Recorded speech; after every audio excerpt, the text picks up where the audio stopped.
Ayo, hello, Fantastics. It's Mr. Clintastik jumping into a Takir Dragonstorm monocolor set review here on the channel. If you enjoy my content, please be sure to like, follow, and subscribe to help the channel grow in the future. All right, I already went over the multicolored cards. Really exciting. A lot of bombing type plays and whatnot.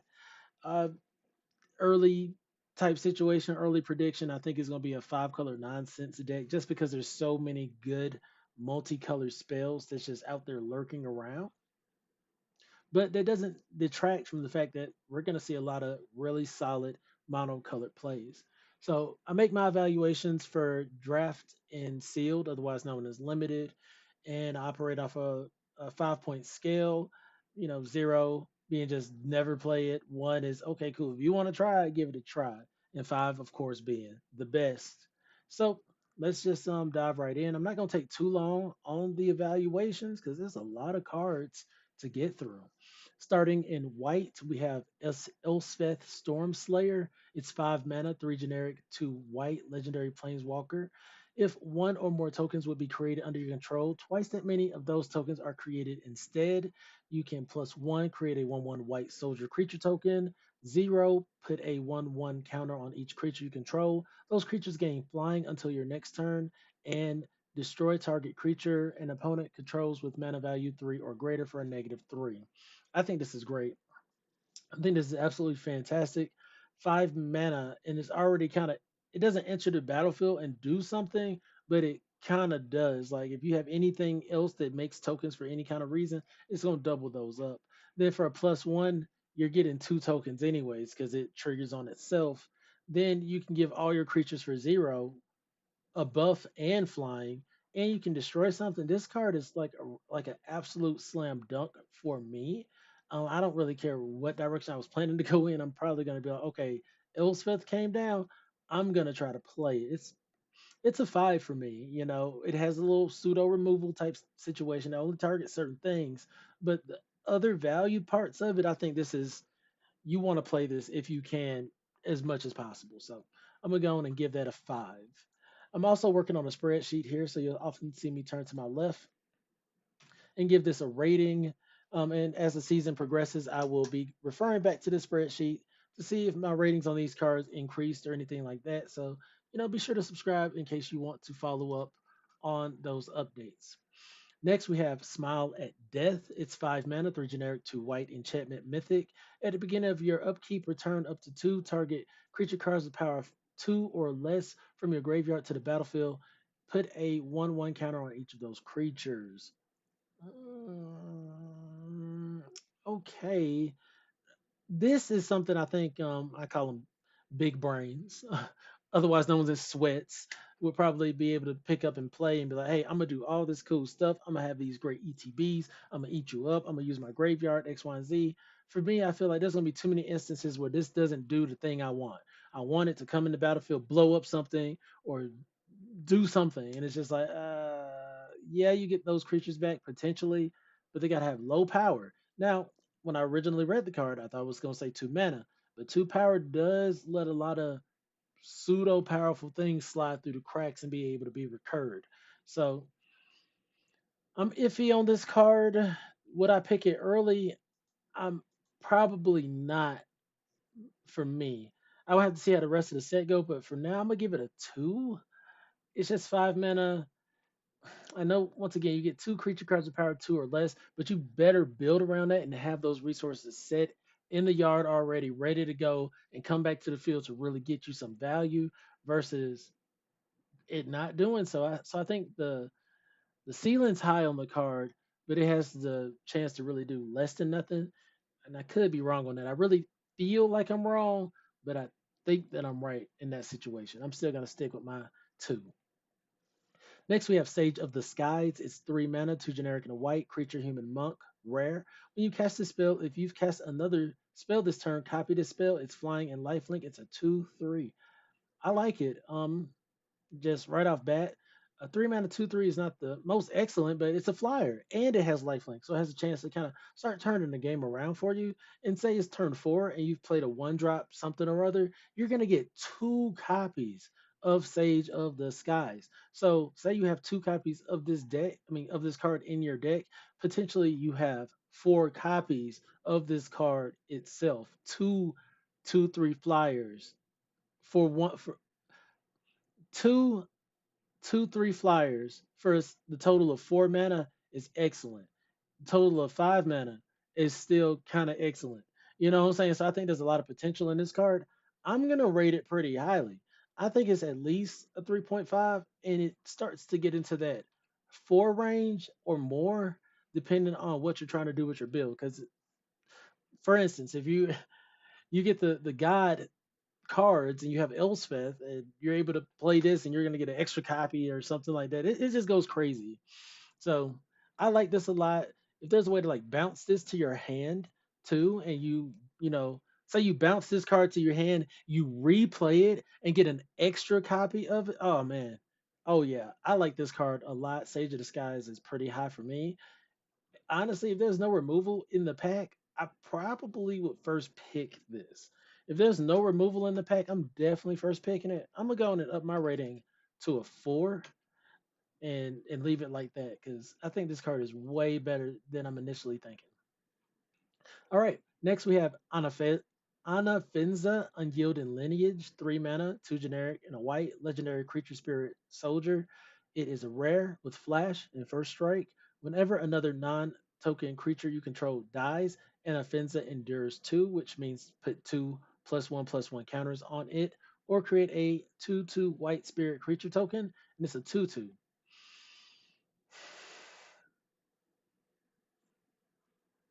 So for 3 mana, I get a flash first strike. That's really, really critical. It's flash and first strike, so it might be able to win combat out of nowhere.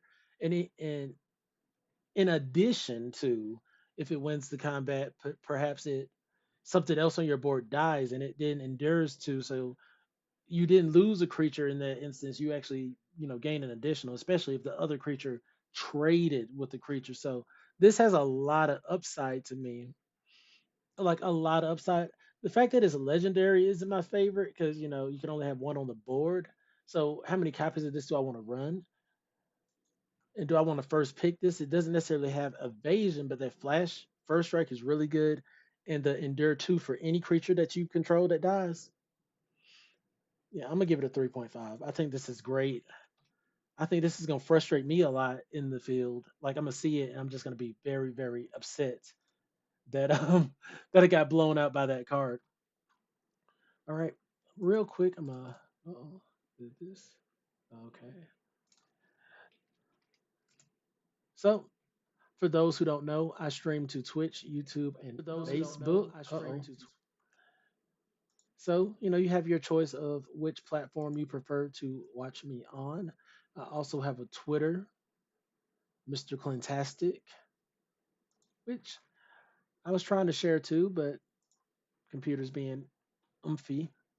So, continuing on, Clarion Conquerors, 3 mana, 2 generic, and a white creature dragon, rare. We don't oftentimes get those white dragons. Flying activated abilities of artifacts, creatures, and planeswalkers can't be activated. It's a 3/3. This is so disrespectful of a card, right? It's a 3 mana 3/3, which is already great, just average base stats, but it's a flyer. And in addition to that, it just shuts everything down.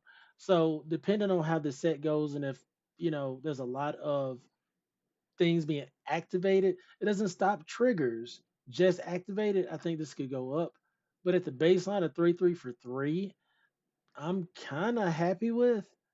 That's flying, especially. I kind of want to. I'm gonna put it at 3.5. I think it's consistently good. It's not legendary, so you can play it in pretty much all your decks.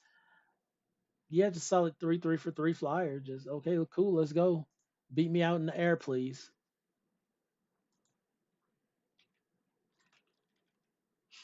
Mm,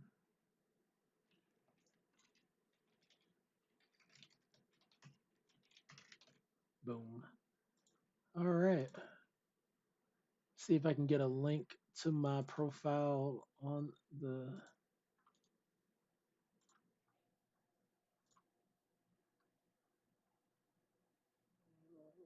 in the chat here. I don't know if it'll be clickable or not, but boom, just went on and threw it in there. All right. Next, we have Voice of Victory. It's 2 mana, 1 generic, and a white. It is a creature, human bard, rare, mobilized 2. Your opponents can't cast spells during your turn, and it's a 1/3. So another stacks piece, essentially, like just kind of controlling the board. The mobilized 2 is okay. Um, what? Hold on. So endure and mobilize. So whenever this attacks, you get 2 attacking tokens, but you have to sack them at the end of turn. I'm not too high up on this card. For me, it doesn't have any evasion. It's a 2 mana 1/3 in the rare slot, taking up some time, and you're not getting anything immediately. You have to attack with it. So if you're not able to compile that aggressive, I got my combat tricks, I got the removal to get things out the way. This might touch down on board and do a little to nothing. But in aggressive, I think it's gonna be like the Boros decks. I think this might go crazy. I'm gonna give it a 2.5 for now, and that's just out of respect that I think that the card could be good, but that could be is what's kind of limiting it from even being like a 3 for me. So continuing on, we have United Battlefront, 4 mana, 3 generic, and a white sorcery. Look at the top 7 cards of your library. Put up to 2 non-creature, non-land permanent cards with mana value 3 or less from among them onto the battlefield. Put the rest on the bottom of your library in a random order. 4 mana, okay, sorcery, non-creature, non-land permanents. That's not the greatest because if I want to do this right, I want to put creatures. I want to go get 2 creatures, right? So this would be really dependent on non-land, non-creature permanents in the 3 mana slot. Which, how many of those am I really willing to run, and what for? So I think there's a lot of you need more purpose to go with this card than anything. If you are running this, you're not going to run this without 3 mana non-creature non-land permanents in your build in the first place. So this is really like a 1 for me, and it kind of scales up based on what specific permanents in that position you put in your deck. This comes off exciting at first, but then when you get into the nitty gritty, it's like, mm, all right. I mean, you can go get your artifacts. Like I said, it scales up based off of how you build your deck. But in general, this isn't going to just come in and win you a game. And I think that's kind of how I make my evaluations too. Is like, how often is this particular card going to come in and I see it and I'm like, oh man, this is about to turn the tides or take me to a victory. This one just be a non-creature, non-land card kind of restricts it an awful lot. Next, we have Storm Beacon Blade, 2 mana, 1 generic, and a white artifact equipment, uncommon. Equipped creature gets +3/+0 whenever equipped creature attacks. Draw a card if you control 3 or more attacking creatures. Equipped for 2. I'm gonna give this a 1. It's not just a totally unplayable card, but it's not that strong to me. I don't like the if you control 3 or more attacking creatures ability. That's highly specific. This is a limited format, meaning, I mean, you have limited resources to utilize to make some of these things occur. So, although I can see an opponent playing against me and doing well and scaling it up to maybe a 2 or 3 in value, I don't ever see it going up to a point where I'm just like, oh, dang, that Storm Beacon Blade. I can't believe that just won them the game. Meh. So yeah, I'm gonna give it a straight up 1. Next, we have Furious Forebear, 2 mana, 1 generic, and a white creature, spirit warrior, uncommon. Whenever a creature you control dies while this card is in your graveyard, you may pay a generic and a white. If you do return this card from your graveyard to your hand, it's a 3/1. I'll give it a 2. Anybody that's trying to just have a way to recur something from their graveyard, get that value again and again. Honestly, I'm probably need to start rating cards like this much higher because the fact that you have just a recursive resource in your deck, I think is pretty powerful. I'm gonna give it a 2.5 for now, and I think that's gonna go up. I think it's gonna end up being a 3, maybe even a 3.5 once I see how people are utilizing or how I might even utilize it in the future. So yeah, I think the card is better than I'm giving it initial credit for. Next, we have Wayspeaker Bodyguard. It's four mana, 3 generic, and a white creature orc monk. It's uncommon. When this creature enters, return target non-land permanent card with mana value 2 or less from your graveyard to your hand. It has Flurry, a new keyword ability. Whenever you cast your second spell each turn, tap target creature and opponent controls. It's a 3/4. So a 4 mana 3/4 is not that exciting to me. It doesn't have menace or flying, no kind of evasion. It has the ability to get a non-land permanent value mana value 2 or less from your graveyard back to your hand. So it doesn't get it back to the battlefield. But maybe you have something you want to reuse that works. And then it has the additional, whenever you cast your second spell per turn, tap target creature. So for me, this is like a one. It's not overly exciting. As I build my deck, or if I see like, oh man, I'm gonna end up in the, I don't, is the second spell per turn deck really gonna be a thing, or is it gonna fall short? So I think this scales up if the second spell per turn deck is really potent. Um, other maybe it's a 1.5. Like these tap abilities are kind of strong if they're consistent. If they're inconsistent, they're not as strong. And you played a 4 mana 3/4 that potentially got you nothing from the graveyard. That potentially doesn't tap anything down. So that's why it's so low for me initially. Next, we have Twin Ma Storm Brood, 6 mana, 5 generic and a white creature dragon uncommon. So it has charring bite. This is something kind of they call it an omen. It's kind of like an adventure, but I guess it's not an adventure. I'll figure it out later. So charring bite, 2 mana, 1 generic and a red, sorcery omen. Charring bite deals 5 damage to target creature without flying. Then shuffle this card in its owner's library. So this is what makes it distinct from adventure. Adventure is kind of like, okay, cool. You play the adventure and you exile it or set it aside, and then you can directly play the creature on the other half as you please. This one you don't get that option. um, Honestly, I think this might be better because you play Charring Bite, right? And you just shuffle this card right back into the library. So I get to use this again and again until I have the 6 mana. So let me finish the card.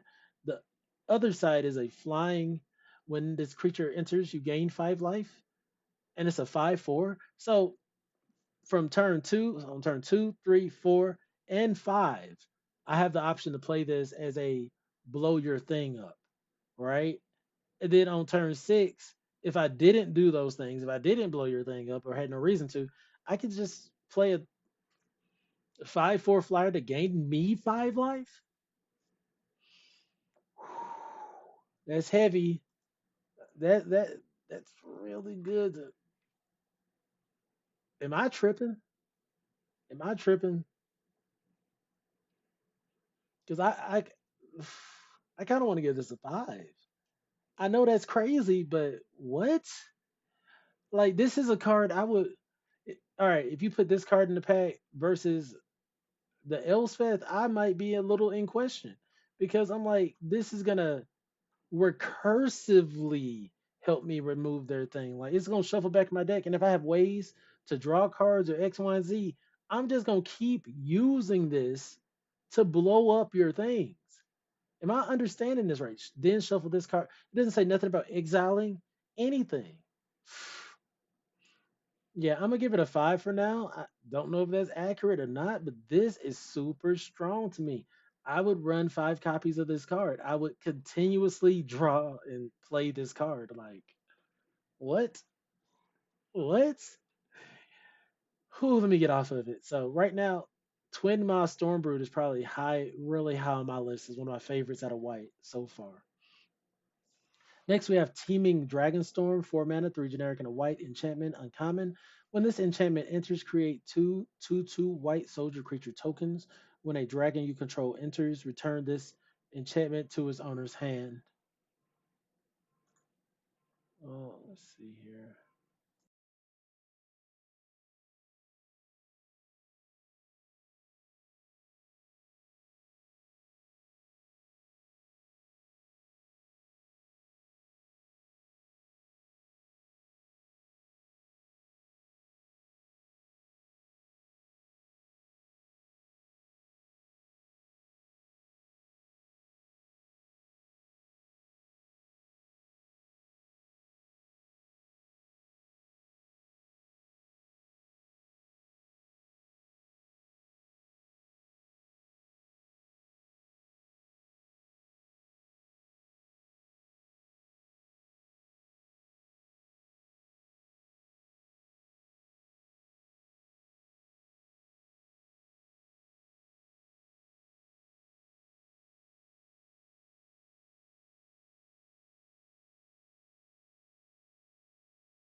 All right, sorry about that. Had to take a quick call.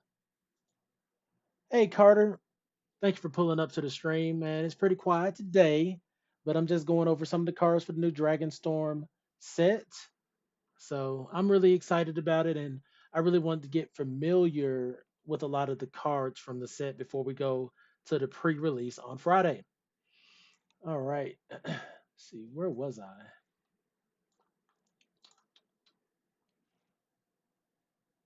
All right, Teaming Dragonstorm. Okay, I didn't finish the card. All right. Getting back to it, Teaming Dragonstorm. When this enters, create two white soldier creature tokens, and when a dragon you control enters, return this enchantment to its owner's hand. I think this is solid. It's a 4 mana, two. All right, for 4 mana, you get two soldiers. Solid. Two tokens. If there's ways to double it, like the Elspeth we saw, that's even better. But you also have the ability, so you have a couple dragons in your deck. You play your dragon, you bounce this, you got another two tokens. So for one card, you're starting to net recursive value. So I think this card is okay. What I say is first pickable. It depends on how you play. If you expect yourself to get a lot of dragons, like you just that's what you foresee happening, maybe so. This could really just be like, okay, I'm gonna muck up the board consistently, or it could be a trap where this is a 4 mana. You got your two twos, but you're never able to replay it. So it's just a 4 mana to get two twos with no evasion. They're just kind of defensive. So I think this scales up based off of how you play and how many dragons you get. I'm gonna put it at like a 1.5. It's not that exciting to me, but I think it can scale up. Next we have Starry Eyed Skyrider. It's 3 mana. Two generic and a white creature human scout uncommon with flying. When this creature attacks, another target creature you control gains flying until end of turn. Attacking tokens you control have flying. It's a 1/3. So this isn't necessarily an anthem card. Like it doesn't like give plus anything, but the fact that it gives your attacking tokens flying, it kind of pairs with the previous card. So if these all of a sudden these two white soldier creature tokens are now flying, they become way better. Now, this would be some great synergy if this was actually a dragon card in itself. Like the Sky Rider's riding a dragon, but it's not a dragon itself to trigger the teaming Dragonstorm. So missed a little bit of flavor there, but otherwise, I think this is really good. 3 mana, 1/3 flyer. Whenever it attacks another target creature you control gains flying. I've seen this be really good and limited.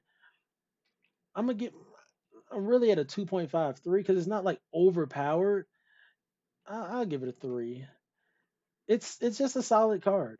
You get a few of these, you have some good ground game. I think I'm thinking of Bloomborough, where there were certain birds that could pick up other creatures and make them fly. So say you play white green or something with big beefy creatures, or you want to make sure to get that attack in for what's it called, mobilize, I believe it is. Then yeah, you're gonna want to help your other creatures gain evasion so they're less easy to block or engage with while you're pulling off your tactics. So yeah, I'm gonna give it a solid 3. And as the season goes on, we'll see if it scales up. I don't really see it scaling too far down for me. All right, let's see here. I gotta actually go to the site here, see what this card reads. All right, we got Sun Pearl Kirin. It is a 2 mana, one generic and a white creature. Kirin, flash, flying. When this enters, return up to one other non-land permanent you control to its owner's hand. If it's a token, you can draw a card.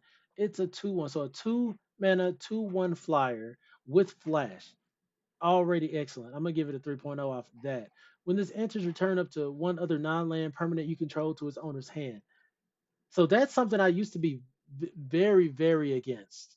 I'm like, why did they put that ability on the card? But I've learned better than that since those days. Let's see if we can get back to the original page here. So there we go.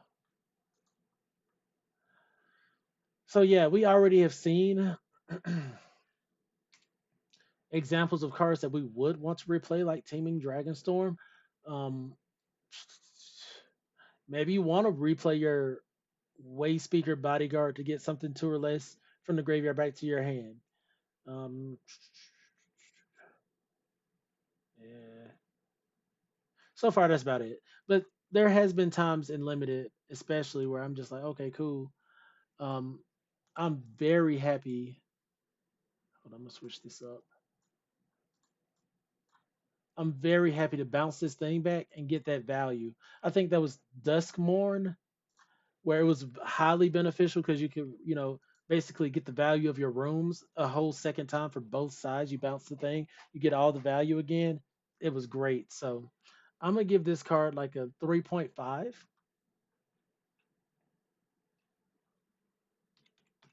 because it still kind of depends. Like it still kind of depends on what else you have to play with. But even a 2 mana 2/1 flyer with flash is already great stats for me.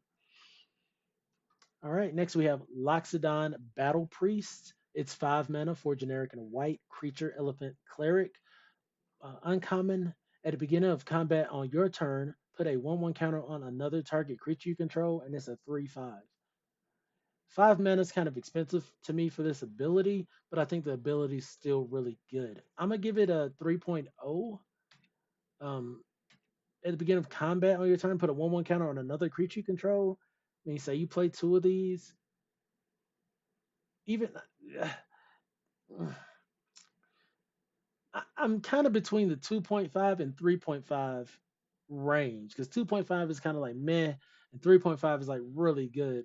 I think I'm gonna lean towards the 2.5 because even though that ability is solid, it doesn't give any evasion. It says other creature, so if it said like it could do it to itself, I think that would be just excellent. But it doesn't.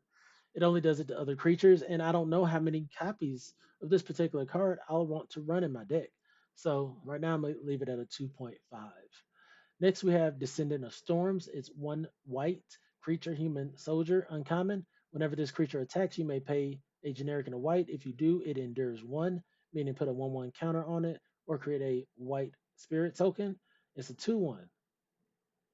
This is really strong. This is like I picked this, and on turn two I endure one. Say on turn three you didn't play nothing, I endure one. It's just okay, cool. My 1/1 has netted me. My 1 mana card has netted me what 2 points of damage and a creature, or 4 points of damage and two creatures, or I'm putting these counters in places I want. This is really good to me. Multiple of these can go crazy. Uh, it's pretty weak. It's pretty weak, but I could see someone want to early pick this card. Late game is not as good, I wouldn't think. You'd want this in your aggressive aggro deck, but I think that's right where it belongs. I don't want to break into like the 3.25 type situation, so I'm just gonna give it a 3.0 for now. I honestly, I'm gonna respect it. I'm gonna give it a 3.5. I think it's really, really, really good. And even late game, they have no creatures on board. You're just trying to take over. Even though this isn't like a late game, come in and just start beating it, winning in a couple turns. A couple turns of attacks with this even late game can be really beneficial. So I'm gonna rate it at 3.5. Next, we have Dalkaven Pack Beast. Is 3 mana, 2 generic and a white. Creature Ox, uncommon, Vigilance, Mobilize. Whenever this creature attacks, create 3 tapped. So I got to pay attention. That's Mobilize 3. It's not just one, it's 3 of those bad boys.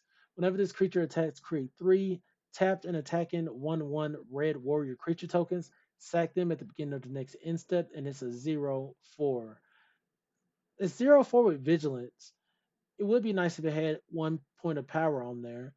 I mean, mobilizes for 3, so you're going to get 3 attackers on that. And if you can get any kind of anthem effect, or you don't have to sacrifice your tokens, you're going to get mad value off of this card. On its own, just ETBing as a 3 mana 0/4, I'm not overly excited, but I see a lot of potential in this card. I'm going to give it a 2.5 still. Just meh.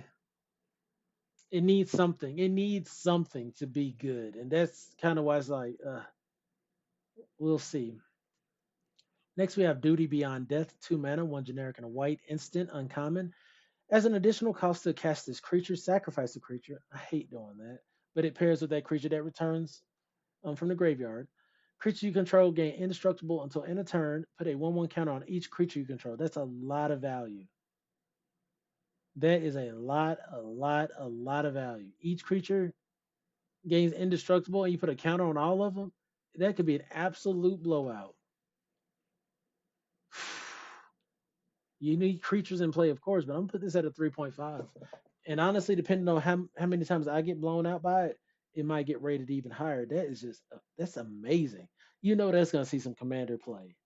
Think this isn't gonna see commander play.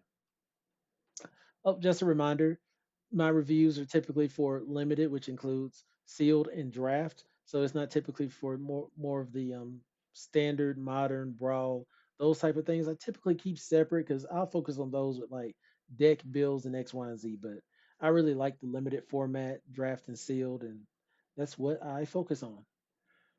All right, next we have Rally the Monastery, 4 mana, 3 generic and a white, instant. This spell costs 2 less to cast if you've cast another spell this turn, so it potentially costs 2. Choose one, create two 1/1 white monk creature tokens with prowess. Okay. Up to 2 target creature you control each get +2/+2 until end of turn. Okay. Or you destroy a creature with power 4 or greater. I like this a lot. I'm gonna give this a 3.5 just off bat. Um, it doesn't blow up everything, but it blows. I'm sure it's gonna blow up a lot with power 4 or greater.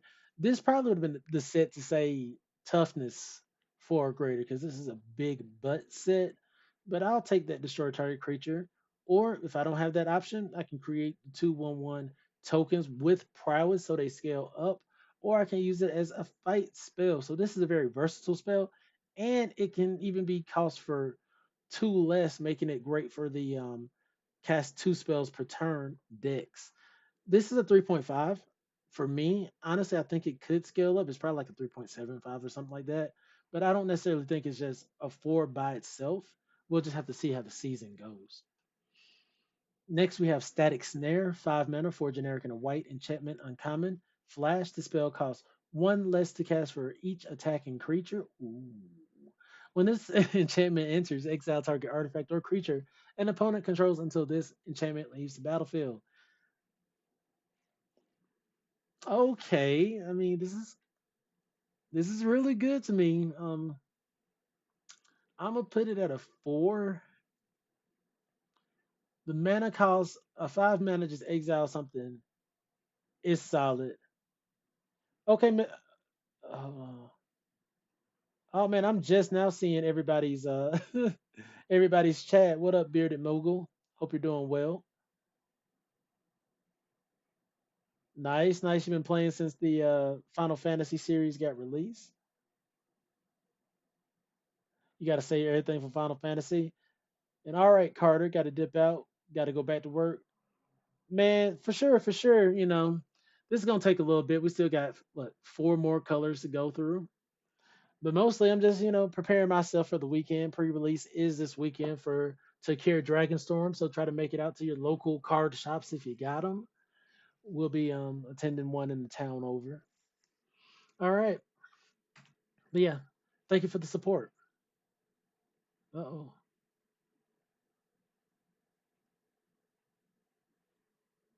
statics there. Oh yeah, gave Static Snare a 4. It could scale up. I really like that attacking creatures make it cost 1 less. So I could be attacking in. Say I am attacking in with 4 creatures. This is a 1 mana exile target artifact or enchantment. Honest, I think this is like a 4.5. I think this is really, really, really good. The fact that it can scale up like that, and even if it doesn't scale up all the way to 1 mana cost, even being 4 mana or 3 mana, it starts to get exponentially better. Like essentially first pickable in a lot of situations for me. It's a first pickable removal spell. Next, we have Arishan Sunshield, 4 mana, 3 generic and a white creature, human warrior. We just hit the commons. When this creature enters, exile up to 2 target cards from a single graveyard. You can pay a white and tap this. Tap target creature is a 3/4. So 4 mana, 3/4 with no evasion. ETBs exile 2 cards from a single graveyard. Depending on if there's a lot of good cards that recur from the graveyard or can be utilized from the graveyard, that could be relevant. And you can pay 1 and tap target creature. That would be so much better if it had vigilance on this. Like this card just could have been so good, but it ends up being a 2. Like my goodness, like they slapped that. So there's other cards like this, right? And it's 1 mana, 1 mana, 1/1, or 1 mana, 1/2, or something like that. That has like pay 4 to tap down something. So I get it. They kind of reversed it, but I'm not the biggest fan of this. Next, we have Poise Practitioner, 3 mana, 2 generic and a white creature, human monk, uncommon. Well, no, sorry, common with flurry. Whenever you cast your second spell each turn, put a +1/+1 counter on this creature, and you get to scry 1.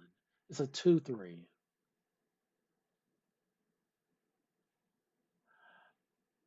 I'm gonna give it a 2.5. It's not the worst.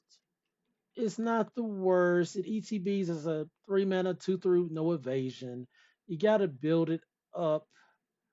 On Actually, I'm gonna give it a 2. Just by itself, it's just not exciting to me.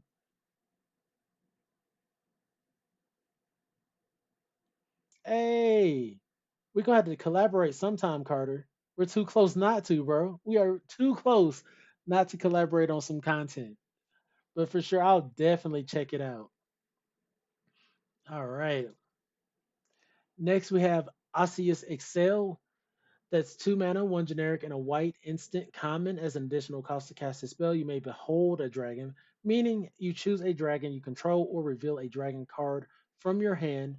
And Osseous Excel deals 5 damage to target attacking or blocking creature. If a dragon was beheld, you gain 2 life. Okay, 2 mana and you have to behold.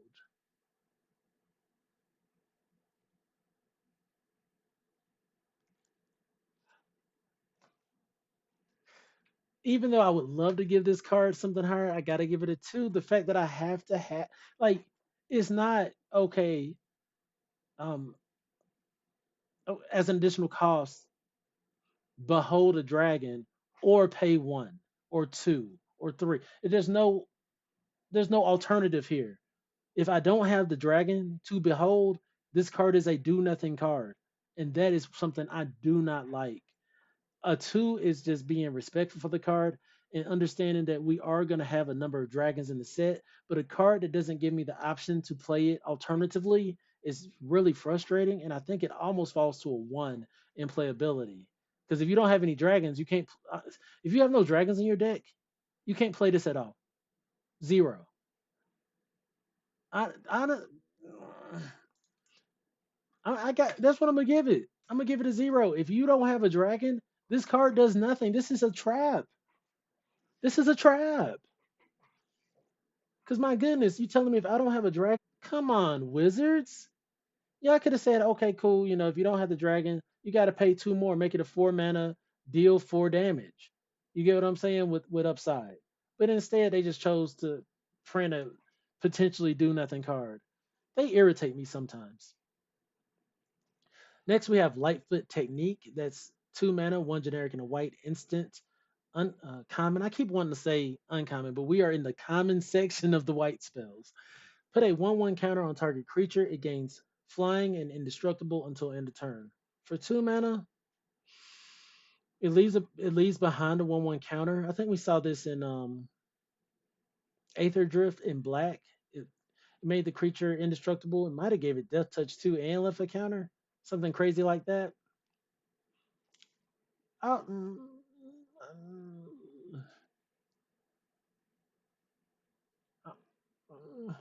maybe I'm just feeling salty after the last card, but I kind of want to give it a 1.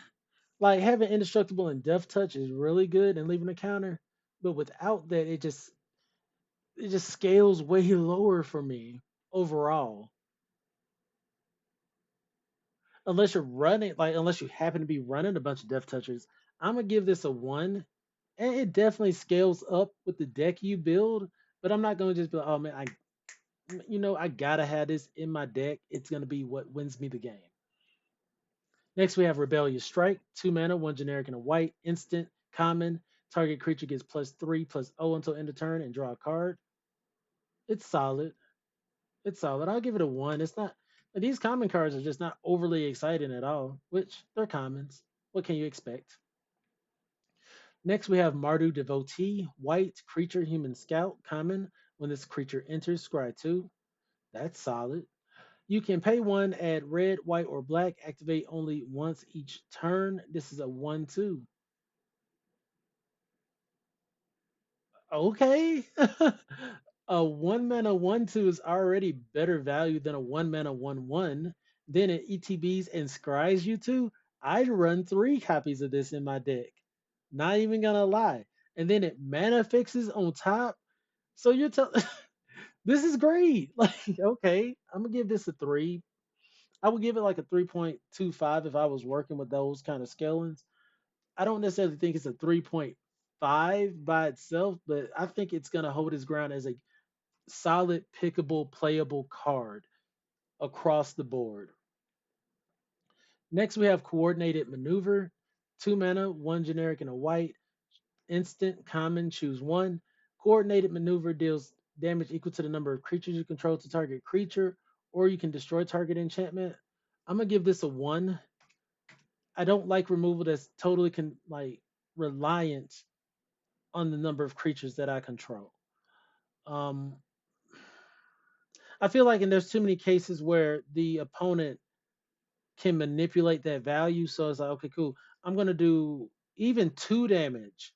I have 2 creatures on the board. I'm gonna do 2 damage to this guy. Simple, clean cut, and it's like, oh, I'm gonna remove your creature. So you're only doing 1 damage. I'm gonna blow you out with that.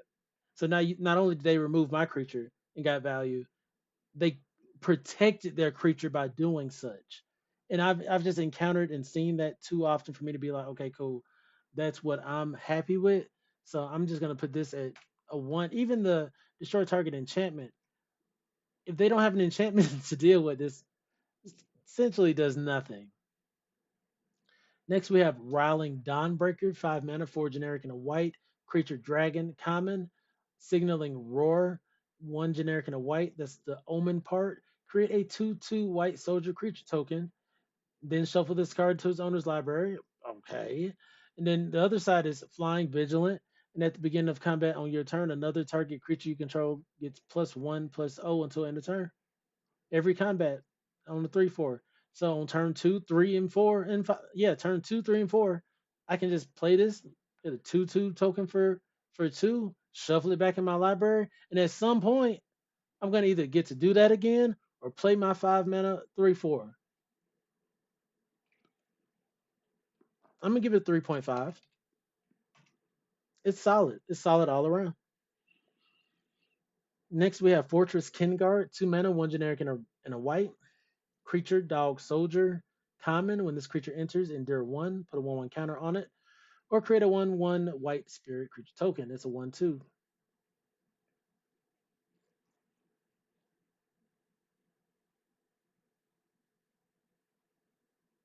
2 mana, 1/2 that makes you a 1/1, or a 2 mana, 2/3. If you got some ways to bounce it, is good, but overall, I think this is just kind of like for me, it's kind of like a 1. It doesn't have any evasion. It doesn't scry. It doesn't do a lot of stuff. It makes you an extra resource. It puts a counter on itself. It's not that exciting to me. These commons in white is looking really, really trash. Next, we have Tempest Hawk, 3 mana, 2 generic and a white.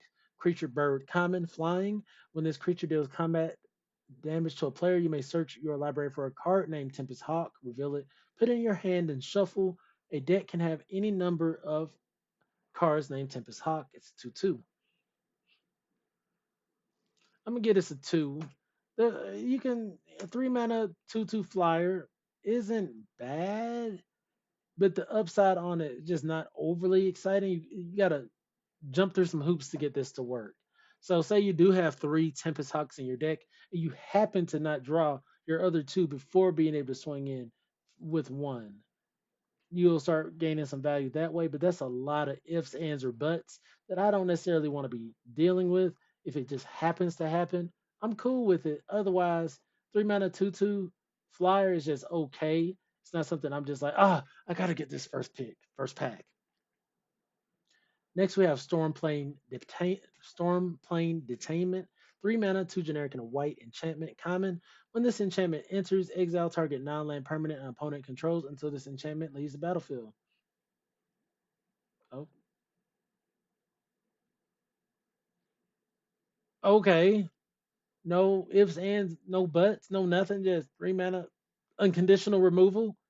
Granted, they can blow this up, but anything can be blown up. This is kind of like a 5 for me. That's crazy. That is absolutely crazy for me. Just all right, I'm gonna run out Storm Plane Detainment. Your best thing is out of my way forever. Is exile. You can't recur from the yard. X, Y, and Z. Like boom, it's gone. You can blow up my enchantment. That's an option. Otherwise, no. For 3 mana, I'm doing that. I'm happy with that. I'll give it a 4.5 because there might be cheaper removal that is naturally better, but that would be the only reason I'm just like, okay, cool. If there's cheaper removal that does is more efficient than that, no, that's the only thing that beats this out. Cheaper removal that's more efficient or equally efficient. I'm keeping it at a 5. Next we have Salt Road Pack Beast, 6 mana, 5 generic and a white creature beast common. This spell costs 1 less to cast for each creature you control. When this creature enters, draw a card. It's a 4/3. I'm gonna give this a 3.5. So say I'm playing white. I can play white weenie. I can play white weenie with like 4 of these in my deck. You get what I'm saying? So turn one, I play my creature. Say turn two, I play the 2 mana guy that generates a creature. Now on turn three, I already have 3 creatures on the battlefield. And now this Salt Road Pack Beast only costs me 3. So it's a 3 mana 4/3. Worst case scenario, this is a 6 mana 4/3. That's why I'm not kind of ranking it. Oh, hold on. I got mixed up on some of my rankings here. Storm Plane Detainment gets a 5. Salt Road Pack Beast is going to get this 3.5. Let's see, where did I go wrong? Let's look back. Let's look back real quick. Coordinated maneuver, I gave a 1. Dawnbreaker, definitely not a 1. Dawnbreaker is something like a 3.5. Maybe a 3.0, but meh, I think maybe a 3.5. Ken Guard is what I wanted to have a 1. Tempest Hawk, what did I say, like a 2 point, I give it a 2.5 or 2.0. Think it's more like 2.5. Then Detainment for 5. Then Pack Beast. I don't know how I did that. Yeah. Okay. Next we have Bearer of Glory. 2 mana, 1 generic, and a white creature human soldier. Common during your turn. This creature has first strike. You can pay 5, 4 generic, and a white. Creatures you control get +1/+1 until end of turn. It's a 2/1. That 5 mana cost to do the anthem is too expensive. This card really could have done something with the an endure mechanic, I believe it's called. The one that lets you get a creature. Um,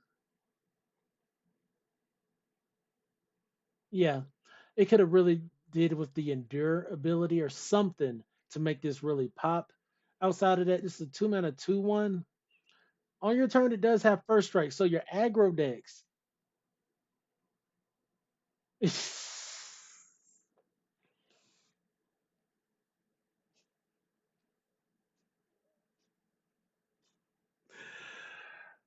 Y'all gotta excuse me. I'm reading my dang chat. Are there big monster decks called Black Weenie?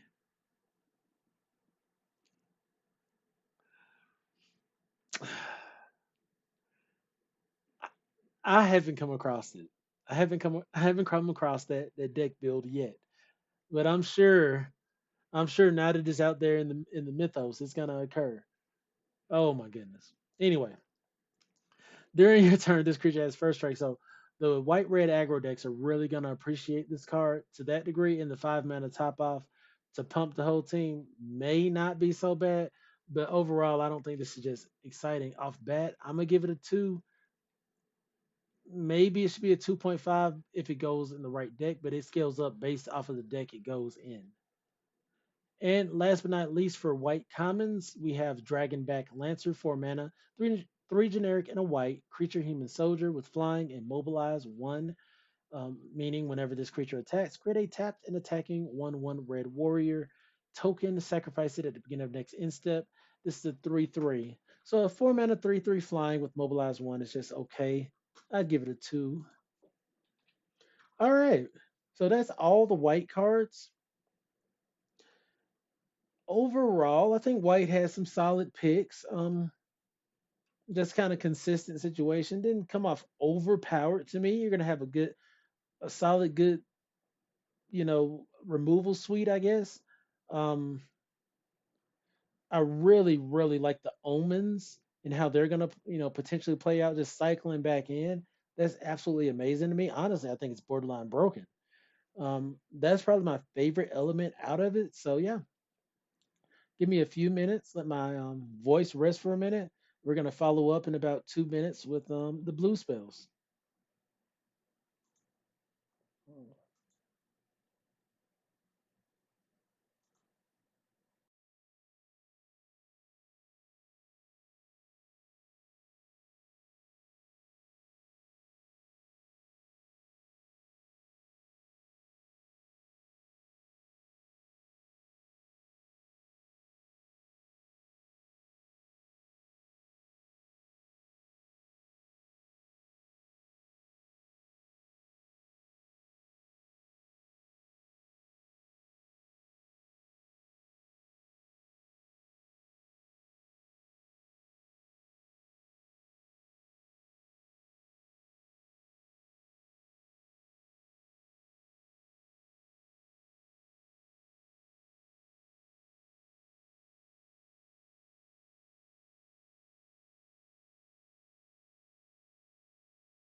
Bruh. I didn't even realize my mic is on mute. I have to go through all those again. Ugh. Ugh. It's not too bad though. It's only a few of them. Thanks for letting me know, Logan. Or bearded Moogle. So yeah, let's backtrack. Uh,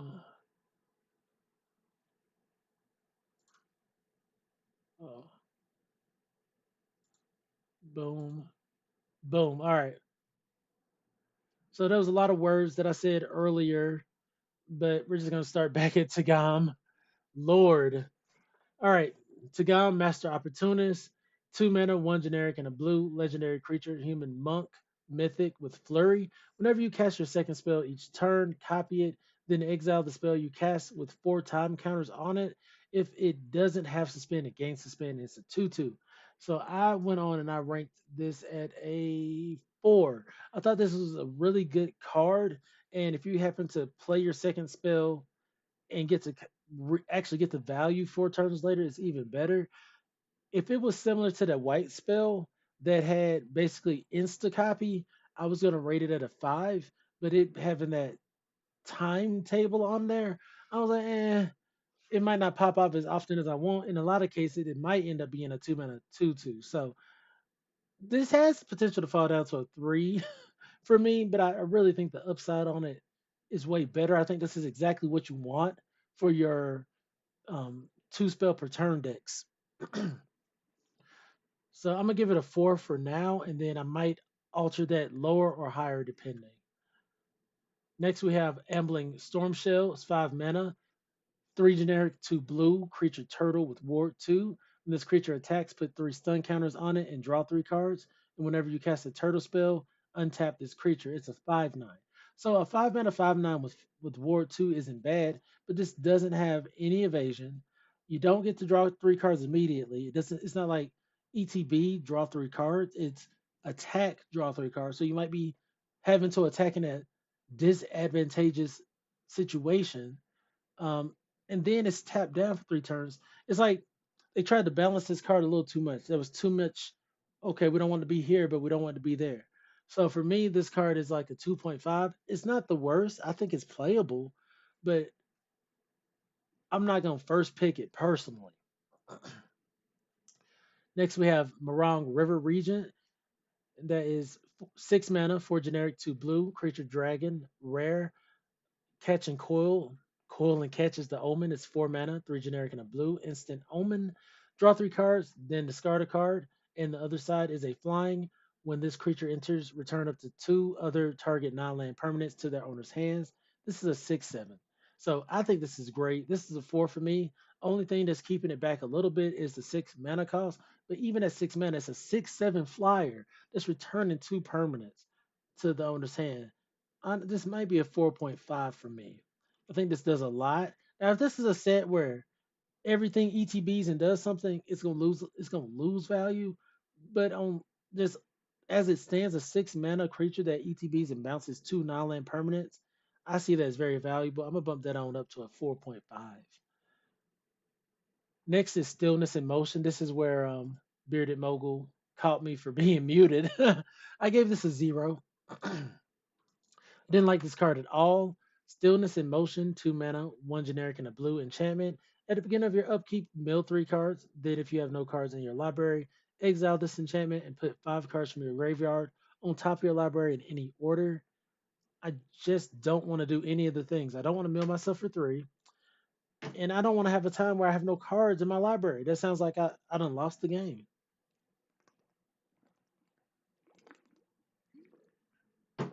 So, yeah, hard 0 there for me. Next, we have uh, Naga Fleshcrafter. 4 mana, 3 generic, and a blue. Creature snake shapeshifter. Rare. You may have this creature enter as a copy of any creature on the battlefield. That's pretty cool. Any creature? Okay. And then it has renew. You can pay 3, 2 generic, and a blue. Exile this card from your graveyard. Put a 1/1 counter on target non-legendary creature you control. Each other creature you control becomes a copy of that creature until end of turn. Activate only as a sorcery. I'm gonna give this a 3.5. Like by itself, it does nothing. Honestly, by itself, it really does nothing. It doesn't even give itself a 1-1 counter. It can just go straight to the yard. I'm gonna give this a 2.5 that scales up because the ETBs dies because it has no power or toughness. But the renew effect, the exile from the graveyard put a counter on target non-legendary and make everything one copy of that. And the token deck's gonna go crazy. That's gonna be so fun to play. Like it's almost like there should be two ratings. It's like, okay, cool. The practical rating on this is a 2.5, but the ceiling on this is actually like a 5.0. This could go absolutely insane. All right. Yeah, I think I'm gonna start considering that for like my next set. It's like the base and the ceiling for the ratings. All right. Dragonologist. It's 3 mana, 2 generic and a blue creature, human, wizard, rare. When this creature enters, look at the top 6 cards of your library. You may reveal an instant, sorcery, or dragon from among them and put into your hand. Put the rest on the bottom of your library in a random order. Untapped dragons you control have a hexproof. It's a 1/3. I like it. I like it. I mean, I'm gonna give it a 3, but just a 3 because I'm giving it a 3 essentially only because it's a 3 mana 1/3, which isn't exciting. But basic, just ETB ability, that's just great. Look at top 6 cards, get an instant sorcery or dragon. Those are going to be a lot of hits. So yeah, I'm gonna run that at a 3. Next we have Winter Night Stories, 3 mana, 2 generic and a blue, sorcery, rare. Draw 3 cards, then discard 2 cards unless you discard a creature card. Has harmonized. Harmonized means for this one in particular, 5 mana, 4 generic and a blue. You may cast this card from your graveyard for its harmonized cost. You may tap a creature you control to reduce that cost by X, where X is its power. Exile this spell. So if you have a creature with power 4 or greater, you get to play this for 1. I think that's really, really good. 3 mana, draw 3 cards, discard 2 unless you discard a creature. I think it's really, really good. I'm kind of going to put this at a 3.5. It doesn't win the game by itself, but a couple of copies of this, you're not going to be too upset. I would even scale it higher if it had instant speed, but you can play it twice using the harmonize ability, which I think is just great. It's really good. Next, we have Constrictor Sage. It's 5 mana, 4 generic and a blue. Creature Snake Wizard, uncommon. When this creature enters, tap target creature an opponent controls and put a stun counter on it. And you can renew, pay 2 generic and a blue, exile this card from your graveyard, tap target creature an opponent controls and put a stun counter on it. Activate only as a sorcery. So this is a 5 mana 4/4 that stuns a creature for a turn, and then from the graveyard, it stuns a creature for a turn. That's okay. That's okay. I'm gonna give it a 3.0. It's pseudo removal and it has some recursive value. The mana cost is kind of expensive though. Next, we have Veteran Ice Climber, 2 mana, 1 generic and a blue. Creature Human Scout, uncommon with vigilance. This creature can't be blocked. When this creature attacks, up to one target player mills cards equal to this creature's power. It's a 1/3. So I'm gonna just give this a 5. That's probably just a gross over evaluation. But you're telling me for 2 mana, I get to play a unblockable creature with vigilance, and in addition to that, it mills them equal to its power. So, okay, I'm gonna attack, and then I'm just gonna pump this up to 2, 3, 4, 5, 6. I mean, infinite. I'm just gonna start not only depleting your life total, I'm depleting your resources. Unblockable. So you have to kill this. This is a must. You must kill this card. You don't kill this, you are likely to lose the game. And they slapped it on a uncommon non-legendary creature. So I don't know how they rate some of the cards. I don't know how they like be like, oh, okay, this is good and this is not. I don't know how they do that. So yeah, big fan of that card. I'm gonna pick it. I'm gonna pick this probably over premium removal because they'll need to use their premium removal getting rid of this. Next, we have Wingblade Disciple. 3 mana, 2 generic and a blue. Creature human monk. Uncommon, flying with flurry. Whenever you cast your second spell each turn, create a 1/1 white bird creature token with flying. It's a 2/2. 3 mana, 2/2 with flying and flurry. I'm going to put it at a 3. It's okay. The upside is really good. You start creating additional value. So multiples of these actually get even better. Say you have 3 of these on the board, for instance. You make 3 tokens in a turn off of your second spell. It's kind of nasty. Next, we have Kishla Trawlers. 3 mana, 2 generic and a blue. Creature human citizen, uncommon. When this creature enters, you may exile a creature card from your graveyard. When you do, return target instant or sorcery card from your graveyard to your hand. It's a 3/2. 3 mana, 3/2 base is eh.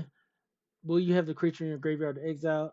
And the fact that the instant or sorcery goes back to your hand rather than on top of your library is really good. I'm gonna give it a 3. I think this card's just okay. It's okay. Next, we have Whirlwing Stormbrood. That's 5 mana, 4 generic and a blue creature dragon, uncommon with dynamic soar. Three mana, 2 generic and a green. Sorcery Omen. Put 3/1/1 counters on target creature you control. In the other side, flash flying. You may cast sorcery spells and dragon spells as though they have flash 4/3. So a 5 mana flash 4/3 that gives sorceries and dragons flash. Think this isn't going to be played in Commander first off. This is going this is getting played everywhere. Oh my god, this is getting played everywhere. And for 3, you put 3 counters on target creature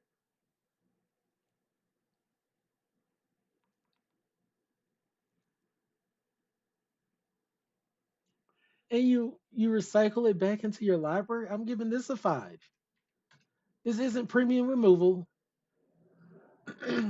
This isn't just crazy by itself. Like, so if Dynamic Sword was on a card by itself, I think it would be a 3. Just, oh, okay, I put 3/1/1 counters on a creature and it shuffles back into my library. Cool, that's a 3. But then a 5 mana 4/3 with flash flying, I would also rate at a 3. That also has the cast sorcery and XY. I still rate that at 3.5 even.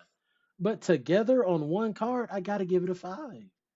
That's just incredible. That's just incredible value on that card.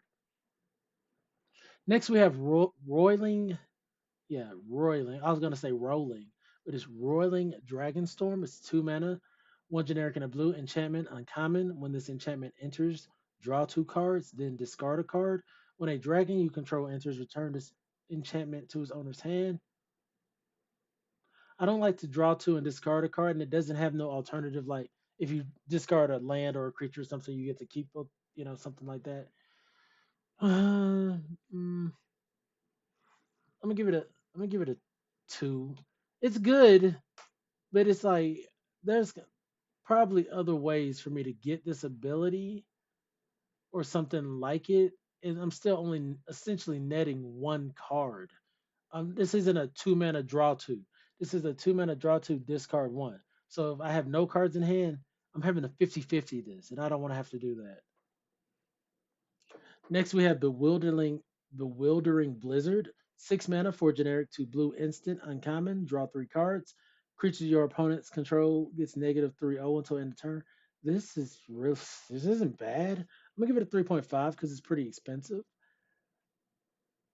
but it's still really good because in combat, there's gonna be a combat where you're gonna draw 3 cards, -3 their creatures, and you're gonna win a couple fights. Do I want multiple of these in my deck? I don't know. I think I would only want 1 copy. And that's typically where I draw that 3.5 to 4 line. A 4, I'm probably going to want multiple copies, bottom line. A 3.5 is like, okay, cool. It's really good, but I might only want 1, maybe 2 copies if I'm going to run it. Next, we have Fresh Start. It's 2 mana, 1 generic and a blue, enchantment aura, uncommon. Flash, enchant creature. Enchanted creature gets -5/0 and loses all abilities. The fact that this is Flash is great. -5 is going to stop a lot of creatures. Losing all abilities is going to stop a lot of creatures. I'm just totally okay with this. Yeah, I'm totally okay with this. I rate this it's not my favorite type of removal. I would much rather just exile something from the game entirely. But in a clutch, I think this is gonna be a solid four. A solid four. It's not gonna deal with everything. That's the thing. It's not gonna deal with every single creature's power. But it's gonna deal with enough of them. And I would run four of these in my build. No problem. 2 mana deal with most things in the format. Cool with me. Next, we have Dragonstorm Forecaster. It's 1 mana, blue, creature human scout, uncommon. You can pay two and tap it. Search your library for a card named Dragonstorm Globe or Boulder Born Dragon. Reveal it, put it into your hand, then shuffle. It's a 0/3. Okay, I'm fine with that. 1 mana 0/3 isn't very exciting, and if you don't, so I'm not fine with that. What am I saying? You pay two to search for a card named Dragonstorm Globe or Boulderborn Dragon. That's highly specific. I give this a one. Like if you get those other things, great. It's not totally unplayable. It's still a 1 mana 0/3, but it doesn't do a whole lot. If you give me one moment.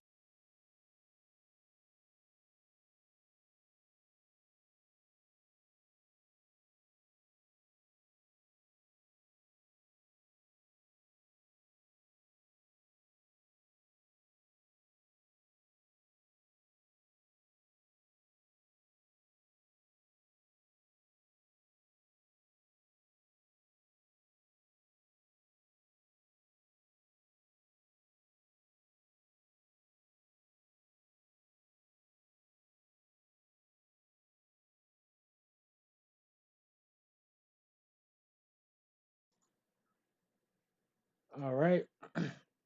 Moving on, we have Essence Anchor. It's 3 mana, two generic, and a blue. Get that back on. Artifact, uncommon, at the beginning of your upkeep, surveil one. Look at the top card of your library. You may put it into your graveyard, and you can tap this, create a 2/2 black zombie druid creature token. Activate only during your turn and only if a card left your graveyard this turn. There's a lot of conditions to that. I'm gonna put it at a one because this only scales up based off of how you build your deck. At the beginning of your upkeep, you get to surveil. That's great, but this doesn't have a self-generating way or self-engine to exile from the graveyard. Like I don't know. Too many hoops for me to jump through to get it to work. Next, we have Spectral Denial, X and blue, instant, uncommon. This spell costs one less to cast for each creature you control with power four or greater. Counter target spell unless its controller pays X.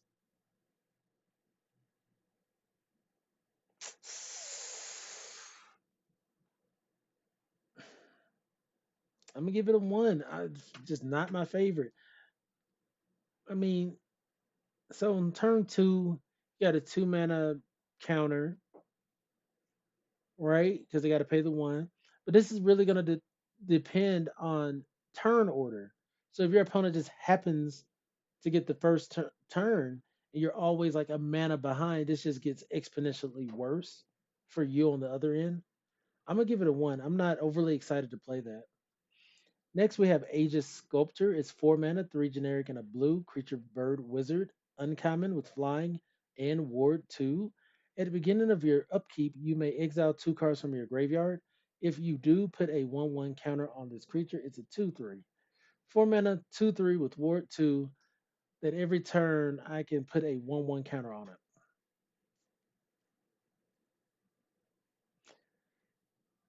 I'm gonna give it a 2.5. It comes down late in the game as a 4 mana 2/3. That's not exciting. So when I play this, there's a good chance they're still gonna get a great attack off on me because I'm only putting down a 2/3 as a defender. If they're trying to get in with a couple of flyers, I do have the board too, but it's just not that great to me. Next we have Urani's Rebuff, 2 mana. one generic and a blue. Sorcery, uncommon. Return target creature to its owner's hand with harmonize for 6. That's 5 generic and a blue. Hmm. 2 mana bounce a thing isn't bad. It'd be great on an instant spell. That's where it would shine. You can play it twice using harmonize. I'm gonna give this a 2 still.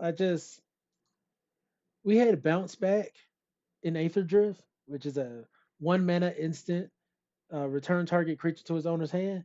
That was great. But a 2 mana sorcery return target creature to his owner's hand is objectively worse, even if it has harmonized, because the harmonized cost initially is 6. So yeah, not a big fan of Urani's rebuff. You play it if you just don't have any other interaction to really play with. Next, we have Focus the Mind, 5 mana, 4 generic and a blue, instant common. This spell costs 2 less to cast if you've cast another spell this turn and draw 3 cards, discard a card. Give it a 2. It's okay. If you're putting together your draw 2 cards per turn deck, you might rate it a little higher, but overall, eh. Next, we have Sib Sig Appraiser, 3 mana, 2 generic and a blue, creature, zombie advisor, common.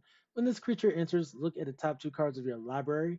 Put one of them into your hand and the other into your yard. It's a 2/1. So a 3 mana, 2/1 with no evasion. That gives you a little bit of dig into your library. If you're trying to find certain things, you have something like, oh, hey, I know I'm doing this. I need to find these things. This can easily replace one of those draw cards in your deck because you're still gaining the body, digging through your deck and whatnot. Um, I'll give it a 2.5. I think this card is actually okay. I don't like necessarily putting things in my yard. It still has that 50-50 shot, but at least it does it on ETB. I don't have to do, there's no hoops. I play this, I look at my 2 cards, and I'm getting an extra card every time from this.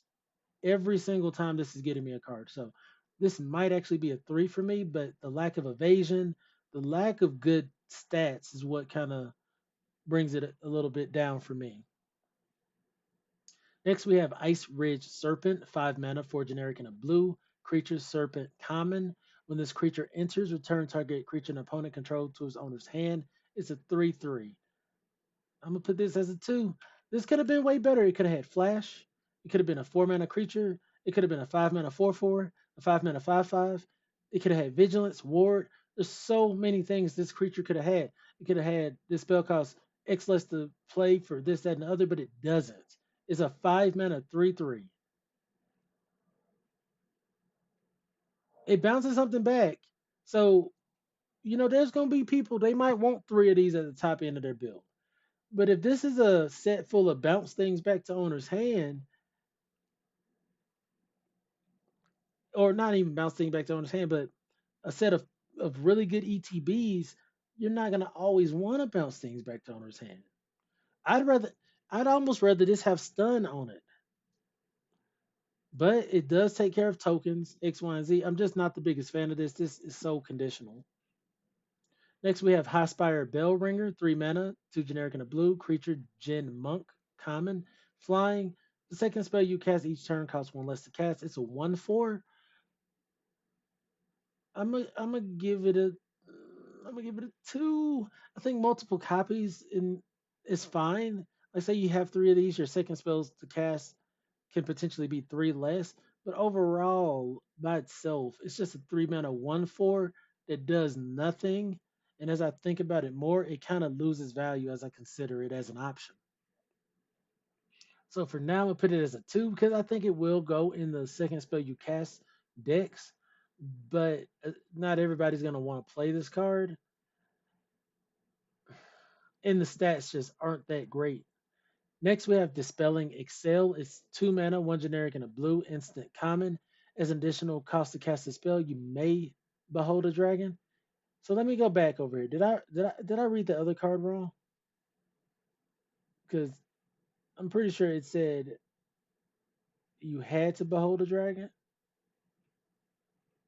Let me make sure I didn't read it wrong.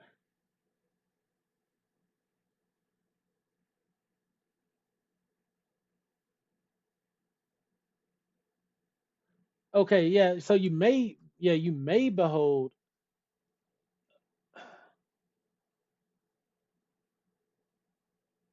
yeah, you may behold a dragon. You control or reveal a dragon from your hand. But if you don't have those things, that may doesn't matter. Like you must do one of these things, is what should say. As a, it's not a may ability. You have to do these things.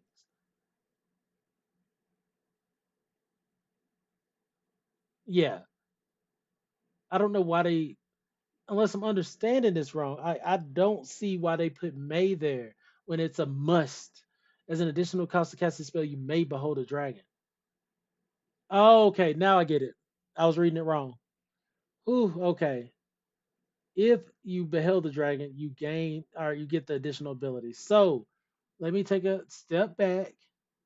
Give Osseous Excel not a zero because it's just a 2 mana deal 5 damage to target attacking a blocking creature. Let's reset here. That behold dragon thing kind of threw me off. I'm gonna go back and I'm gonna reset this to like a 4 point, kind of like a 4.0, 4.5. I'm gonna give it a 4 for now. Let's see, what did I give that 2 mana one? Fresh start. What did I give fresh start? I gave it a 4. So I'm kind of in the same avenue with the card. I'm gonna give Osseous Excel a 4 as well. And I apologize for misunderstanding the card. I'm like, why is they saying May if you have to do this as a part of the mana cost? But I was understanding it wrong. As an additional cost to cast a spell, you may behold a dragon. If you do behold it, an extra ability occurs. So counter target spell unless controller pays 2. If a dragon was beheld, counter that spell unless its controller pays 4 instead. So it doesn't require you to have the dragon. It just gives you upside for having the dragon. That card's okay, I guess. Doesn't really scale up by itself because late game they're gonna always have that 2 mana. I'm just gonna put that as a kind of as a 2. All right. And see this is why I love oh, did I do something to my camera?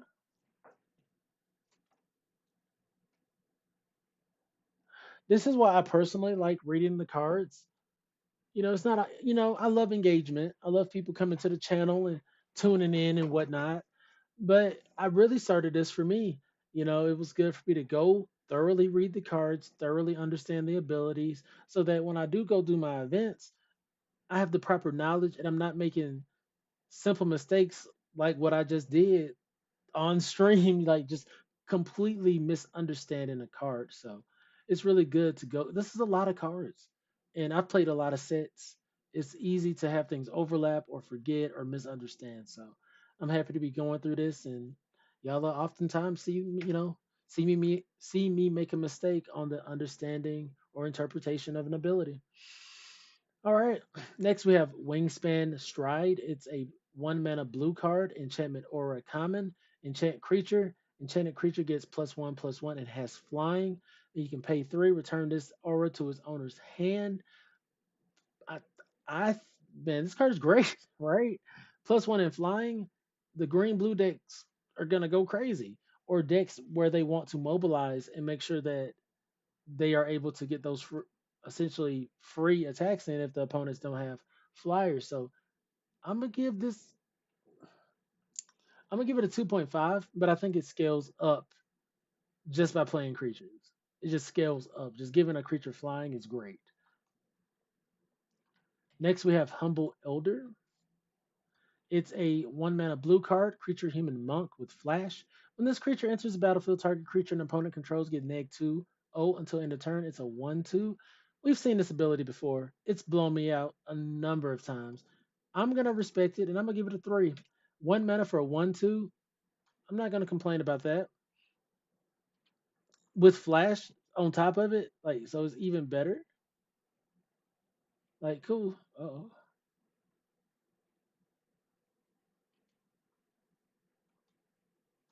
And it's gonna help me with my casting 2 spells per turn. Okay.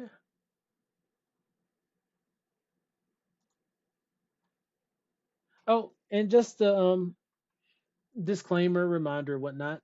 This website is mythicspoilers.com, I believe it is. Let's see. Let me put it in the let me put it in the chat in case you're wondering. That's where I'm drawing this information from, the images in X, Y, and Z. Um, future future productions, I'm gonna try to figure out how to download all these and kind of make it way easier to traverse for everyone.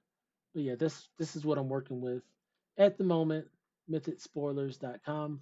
They do a great job organizing these, and yeah. So where was I? Yeah. So 1 mana, 1/2 with flash that gives what was it, -2, I believe it was. It's not bad. It's gonna trigger the 2 spells per turn.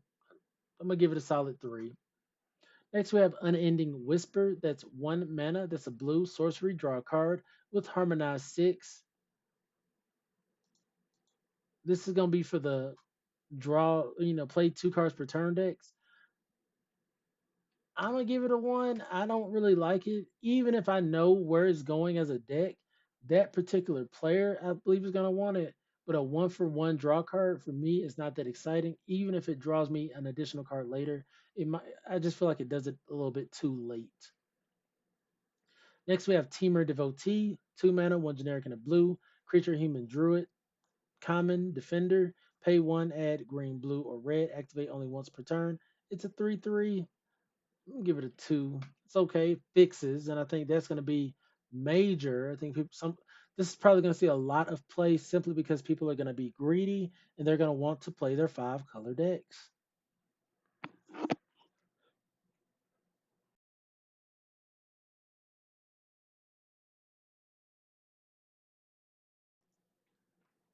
All right. Next we have Snow Melt Stag, 4 mana, 3 generic and a blue creature, elemental elk, common, vigilance. During your turn, this creature has base power and toughness 5/2. You can pay 7. That's 5 generic and 2 blue. This creature can't be blocked this turn. It's a 2/5. 7 mana for that ability is awful, awful expensive. That's really tough to pull. I'm gonna have to put this as a 1. A 4 mana 2/5 with vigilance, without unblockable is just a blocker, so it's not really getting in and winning me the game. Even 7 mana, I'll get a 5/2 that's bashing in, so it might be able to win a game. I just I'll give it a 1.5. I'll give it a 1.5. It has a little bit of scale up, but the cost to pull off whatever that is quite expensive.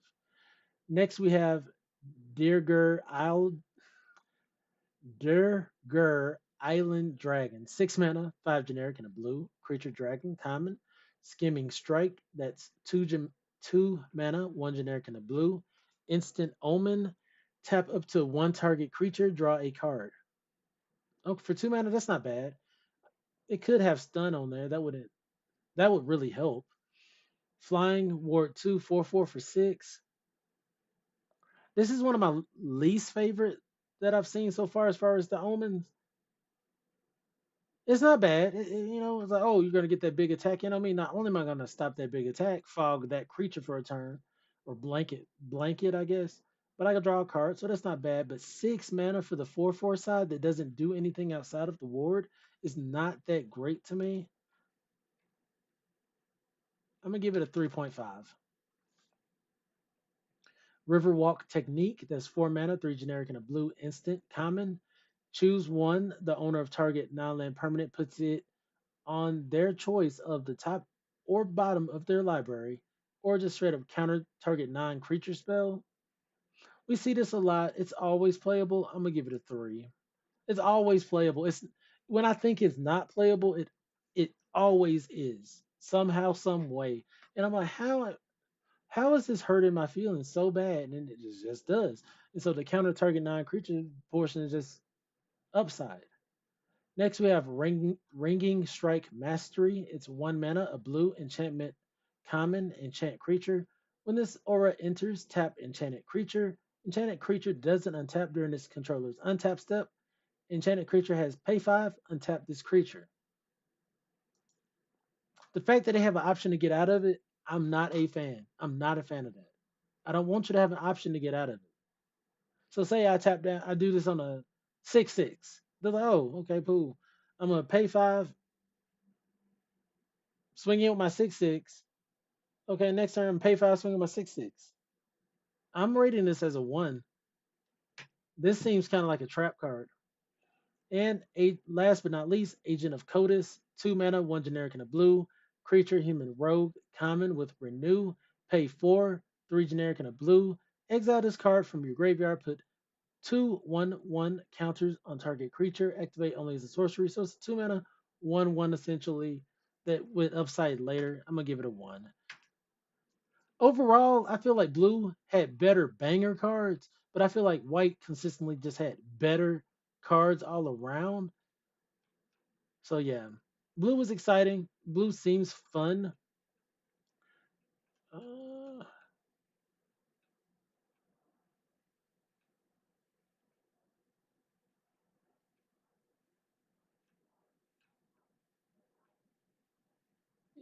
I'm trying to see was there anything that stood out to me. I think this whirling storm brood. I think that's just really really good.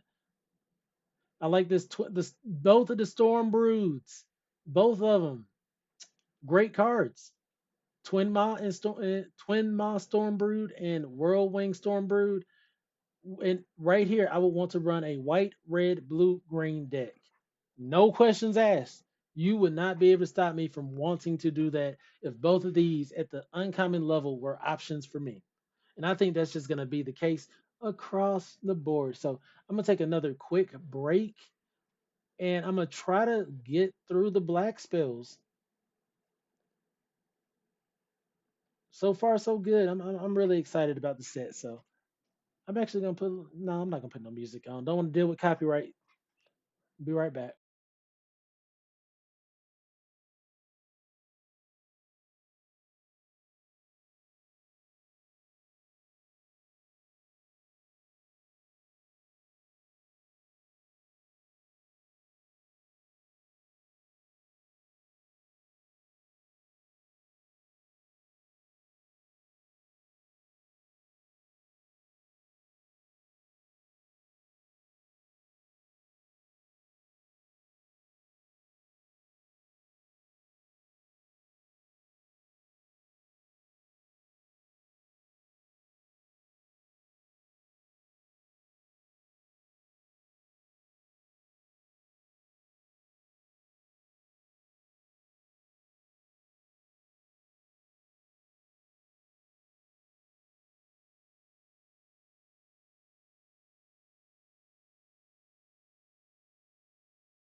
All right, I am back. I am back. So far, so good. I got the microphone actually going. I started the whole line of blue cards muted. But yeah, we're back with Takir Dragonstorm review, evaluating the cards for limited. That includes draft and sealed. So far, I've already covered the multicolored spells, the white spells, the blue spells. So far, of course, multicolor is dominating, especially Teamer and whatnot. As monocolors go, I think white right now is looking to be consistently stronger than blue, whereas blue does have a couple bangers that are personal favorites of mine. But with that being said, we're going to get on into the black spells. I rate my cards out of a 5 point scale, zero being totally unplayable or a card I would probably never pick, versus a five, which is a card that I would probably pick every time and in addition run multiple copies of. So that's kind of how I'm gonna be rating my card and putting them on my spreadsheet here, so I can kind of keep track over the season of if my thoughts on the card changes or anything like that. All right. First off, in black, we have Rot Curse Rock Sasha. It's 2 mana, a one generic, and a black creature demon, mythic, with trample and decayed. This creature can't block. When it attacks, sacrifice it at the end of combat. It also has renew. Pay X in two black. Exile this card from your graveyard. Put a decayed counter on each of X target creatures. Activate only as a sorcery. Huh. It's a 5/5. Okay. This is pretty exciting. A 2 mana 5/5 with decay. So it can't block, but you can swing in early with it, get some good damage in. And I guess the decayed feature, it doesn't kill another creature straight off bat, but it makes it so they're if they do attack, they're going to lose that creature. 2 mana 5/5 is just outstanding. Not being able to block is a major restriction. Having decayed is also a major restriction. Giving decayed to their creatures, 4 mana gets two creatures, 5 mana gets three, 6 mana gets four. For me, I don't know. I don't know if I'm gonna be able to get the true utility out of this card. I just don't. I think for me, it's like a honestly, I don't want to disrespect the card, but even as a 5/5, it can't block. It can't block. I may get 5 damage off on him with it. Might be a free 5 damage on the opponent with a little bit of upside. I'm gonna give it 2.5. I'm gonna have to really sit here and think on this card because there's too many things just holding it back from being excellent. I can't, so I have to play it. I have to swing in with it. Don't let them have the toughness to just block it. Otherwise, I just sit with this on the board. Got to try to get it in my yard now, I guess by attacking or whatnot, to get the decay counters on it later. There's so many hoops. No hoops, thank you. So I'm gonna leave it at a 2.5. And if I see that it's just a banger over the season, I might raise it up. But personally, I think it might fall down. Next, we have Sinkhole Surveyor. Oh, excuse me. Sinkhole Surveyor, 2 mana, one generic and a black creature bird scout, rare. Flying, when this creature attacks, you lose one life. This creature endures one. It's a 1/3.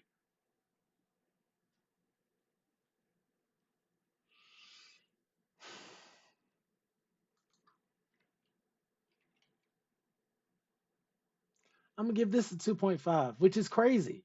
But it's a 2 mana 1/3 with pseudo upside. Like you're pinging yourself for one every turn, but you're able to put a creature out every turn, which I think is really cool. And the flying gives it the evasion to potentially be able to do so more consistently. So I'm gonna keep it at 2.5. I think it may scale up because it might be a situation where I do want multiple copies of this to see it on turn two and start beating face. Even if I am pinging myself for one, I would probably plan for that and try to have some kind of life gain, or plan to finish the game out faster than them. This is going to really go in any tokens deck, any counters deck, because I think green black is counters. Honestly, this is scaling up the more I think about it. I'm going to put this at a 3.5. I think if I'm not seeing any other removal in the deck, I'll probably pick this over any more expensive flyer, and I would definitely play multiple copies of it if I could. We'll see. We'll see. Next, we have Scavenger Regent, 4 mana, 3 generic, and a black creature dragon rare. Exude Toxin, X generic, and 2 black. Sorcery Omen. Each non-dragon creature gets negative X until end of turn. So for 3 mana, that's -1. 4 mana is -2. 5 mana is -3. Eh. And then Flying Ward, discard a card. It's a flying 4/4 for 4.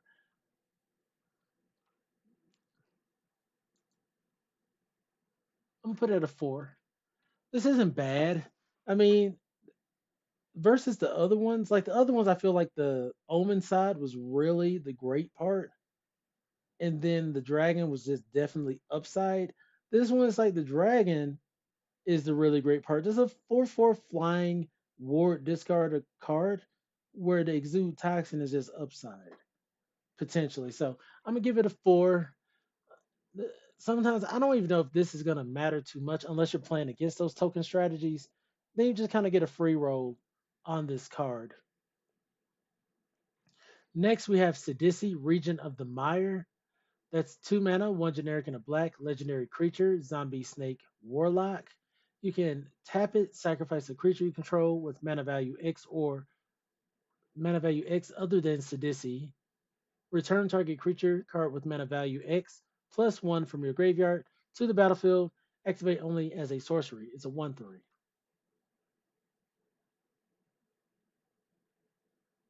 Okay.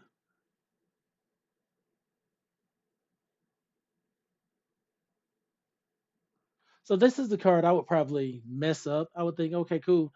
I'm gonna sacrifice a 3 mana creature, and I'm gonna get my 3 mana creature back from the yard. No, I can get a 4 mana creature back from the yard. So I better make sure that I sacrifice the appropriate mana creature to get back the appropriate +1 of that mana creature. This is pretty good. If you have anything that you want to get ETBs off of, this isn't exiling anything, so you can sack a creature, get value off of it, play a creature, sack. Like this is a great enabler manipulator type card. I'm gonna put it at a 4 because by itself it's just a 2 mana 1/3. But once you get it going, this could scale up to a 5 where you're just every turn getting just so much value off of this. I kind of wish it had Death Touch. Next, we have the Sib Sig Ceremony. It's 3 mana, 3 black mana. Legendary enchantment. It's rare. Creature spells you cast cost 2 less to cast. And whenever a creature you control enters, if you cast it, destroy that creature.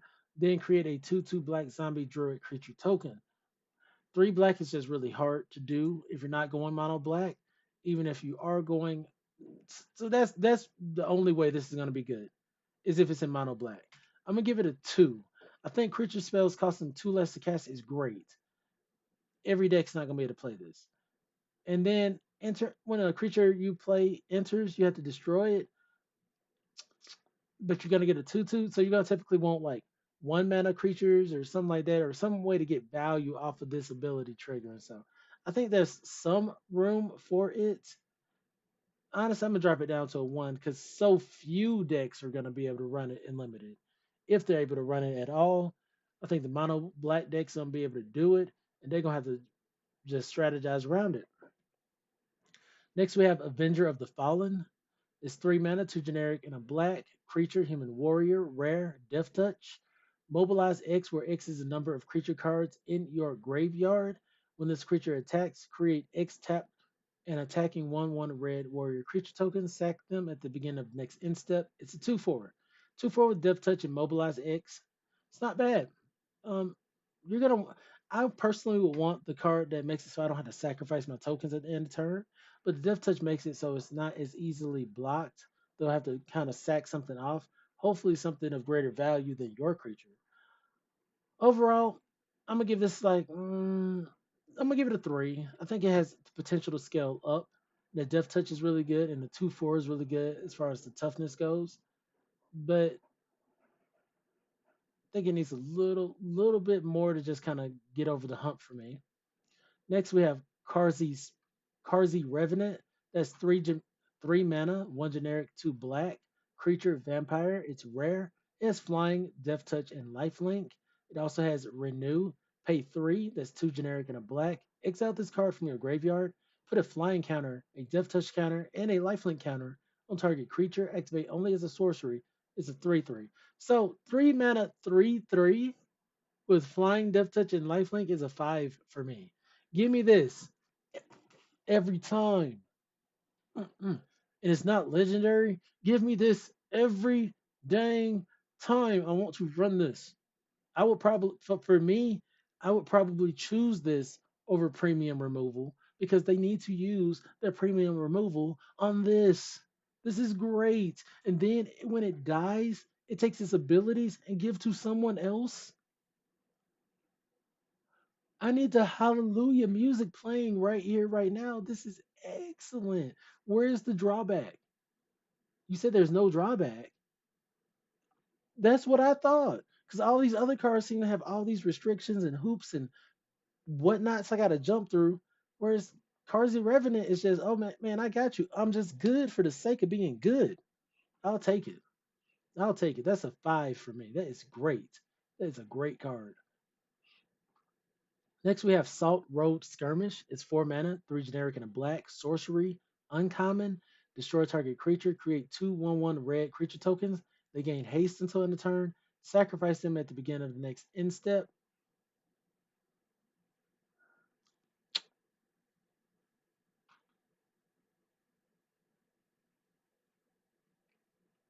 I'm gonna give this a 4.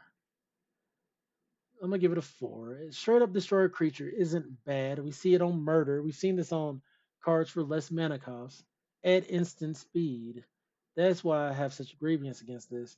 But it does generate you 2 creatures that you might be able to use as a resource for another part of your game plan, or just potentially get some extra damage off. So I don't think the card is bad, but it's worse than cards we've seen in the past at the same. I won't say it's worse. Just after read, just having after having a 5 out of 5, and then follow up with this, then I'm like, it's first pickable, I guess, but 4 mana for your removal spell when there are other plays that remove it for less mana. The upside on this is what helps boost it up a bit, and the fact that it just straight up destroys. But I'm not a big fan. I'm not the biggest fan. I, instant speed would have put this at a 5. Sorcery puts it at a 4. Gurmag Rakshasha. 6 mana, 4 generic, 2 black, creature demon, uncommon with menace. When this creature enters, target creature you control an opponent controls gets -2 until end of turn, and target creature you control gets +2/+2 until end of turn. It's a 5/5. All right, well, this is gonna get a 4. The mana cost restricts it a lot, but it, so say this was any different, it would be like any different in terms of being better, like flash or 5 mana or being 6 mana 6/6 or depth. No, it has menace, so it already has evasion. It's coming in, it's gonna -2, so maybe ping out something light while also giving something else +2/+2 to try to power through. This does multiple things at once. I'm a huge fan. In a green black deck that plans to play a lot of big spells, they might run two. I don't want to say 3 copies of this. They might run 2 copies of this. All right. Next we have Alchemist Assistant, 2 mana, 1 generic and a black, creature monkey, uncommon, with lifelink and renew, 1 generic and a black. Exile this card from your graveyard, put a lifelink counter on target creature. Activate only as a sorcery. It's a 2/1, so 2 mana, 2/1 lifelinker is just never gonna be bad. It's just never gonna be that bad. I'm gonna give it a 3.5 actually, because it can give that counter to something else. And if you give it to one of your big beaters, like a 6/6 boy, and you're swinging in all of a sudden not only for 6 damage, but 6 lifelink, this card paid for itself in spades. So, really like this card. I mean, unless there's a cheap solid flyer or cheap efficient removal, the other cards are gonna have to really do something to compete with the pick of this card. Next, we have 100 Battle Veteran, 4 mana, 3 generic, and a black creature zombie warrior, uncommon. As long as there are 3 or more different kinds of counters among creatures you control, this creature gets +2/+4. So it'll be a 6/6 for 4. You may cast this card from your graveyard. If you do, it enters with a finality counter on it. So 4 mana 4/2 that you can cast from your graveyard at least one time. It's okay. I'm gonna give it a 2. It's not something I'm immediately ever going for, but it's not something I would just be like, okay, cool. I'm not going to play that in my deck if I have it for free. I'd play 1 or 2 copies, 4 mana, 4/2 that has potential upside that may not happen a lot of times. But the alternative upside is I just get to bring it back from my yard. If I have reasons to sacrifice things, X, Y, and Z, this is going to be great.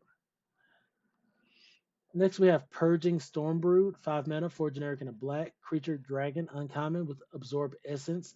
1 generic and a white, instant omen. Target creature gets +2/+2 and gains lifelink and hexproof until end of turn. That's crazy. Lifelink and hexproof. I am not going to be upset by that. Okay, thank you, Brian Hollis, for the subscription on YouTube. I'll take a moment to speak on that real quick. If you're watching, you're either watching on Twitch, YouTube, or Facebook. I appreciate it. So, if you can drop a hello in the comments, tell me a little bit about yourself. Like, if you're a Magic player, if you play Magic, what's your favorite format? What's your favorite color um, in Magic? Are you excited about the set? So, just anything in general and whatnot. I really appreciate that. So yeah, I'm getting back to the Purging Stormbrood, 5 mana, 4/4 with the Omen. And the other side is Flying Ward, pay 2 life. When this creature enters, remove all counters from up to one target creature. So 5 mana, 4/4 with Ward, pay 2 life. It's not bad. That's not bad by itself. And the target creature gets 2/2 and lifelink and hexproof is really, really, really, really strong. Hex, like, it's not giving it indestructible, but it blanks it blanks any kind of interaction. It's like, okay, cool. I was gonna fight your creature. I was gonna do anything to your creature. No, no, you're not. Boom. So I really like the card. I'm gonna give it a 4 for now, but I think it could be a 4.5. Like, this is something that's like, why not? 5 mana, 4/4 that has Ward 2. It can remove all your counters from a creature. And on the flip side, I get to recycle this freaking instant speed, um, not fight spell, the interactive player, whatnot, pump spell. Oh yeah, and it could go up for me to a 4.5. That's what I predict. I predict it's going to go up to at least a 4.5. Next, we have Corroding Dragonstorm. It's 2 mana, 1 generic and a black enchantment, uncommon. When this enchantment enters, each opponent loses 2 life and you gain 2 life. Surveil 2. Okay. When the dragon you control enters, return this enchantment to its owner's hand. This isn't I mean, this is not bad. I would run. How can I put this? My priorities in limited is to really remove their creatures, put out creatures that straight up just deal damage to them. But if there's push come to shove, and I am gonna have a number of dragons, if I know I'm gonna play out 3, 4 dragons in a game, and I'm gonna run at least a copy of this for sure. And that's gonna scale up with the number of dragons because this just drains them and gains you and surveils. I'd probably even be bold enough to say I may replace a draw spell with this because Surveillant would kind of be my pseudo draws. Not exactly draw, but it gives me that card um, visual to kind of set up my draws. I don't know. I think there's a lot of value in this card. I'm gonna give it a 3. I think this card is gonna it's gonna hurt a lot of people. They're not gonna be ready for it, and the next thing you know, you're gonna be like, dang, their mana is super, super smooth, or dang, when in my life? Why am I 4 life less than I should have been, or 6 life less than I should have been? What the heck? Dang it! They keep playing this thing. I think this is gonna be one of those cards right there. All right, let's see what Brian has to say from YouTube. He's a black white casual player. Just generally do daily missions on MTGA. Not concerned about climbing the ladder. I'm not super excited about dragons, but optimistic about it. Okay, okay. Yeah, I typically use my dailies to jump into drafts and whatnot. I would say I'm mostly a blue player, and I splash all the other colors by necessity. I like having access to counter, which isn't something that uh, other colors typically have access to. Blue doesn't necessarily have destroy spells, in general, but typically have some kind of exile or way to control the creature to a certain degree or bounce or whatnot. So I would say I'm a blue player at heart, um, liking to be like a control style player that will bring in other colors to pull off what I need. And even on that front, I would also say that if I see my counter for other control players is being aggro.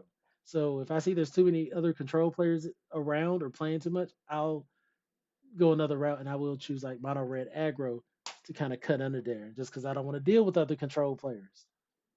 All right, continuing on, just gave Corroding Dragonstorm a 3. We got Whale of War is 3 mana, 2 generic and a black instant uncommon. Choose one. Creatures target opponent controls gets -1/-1 until end of turn, and return up to 2 target creatures from your graveyard to your hand.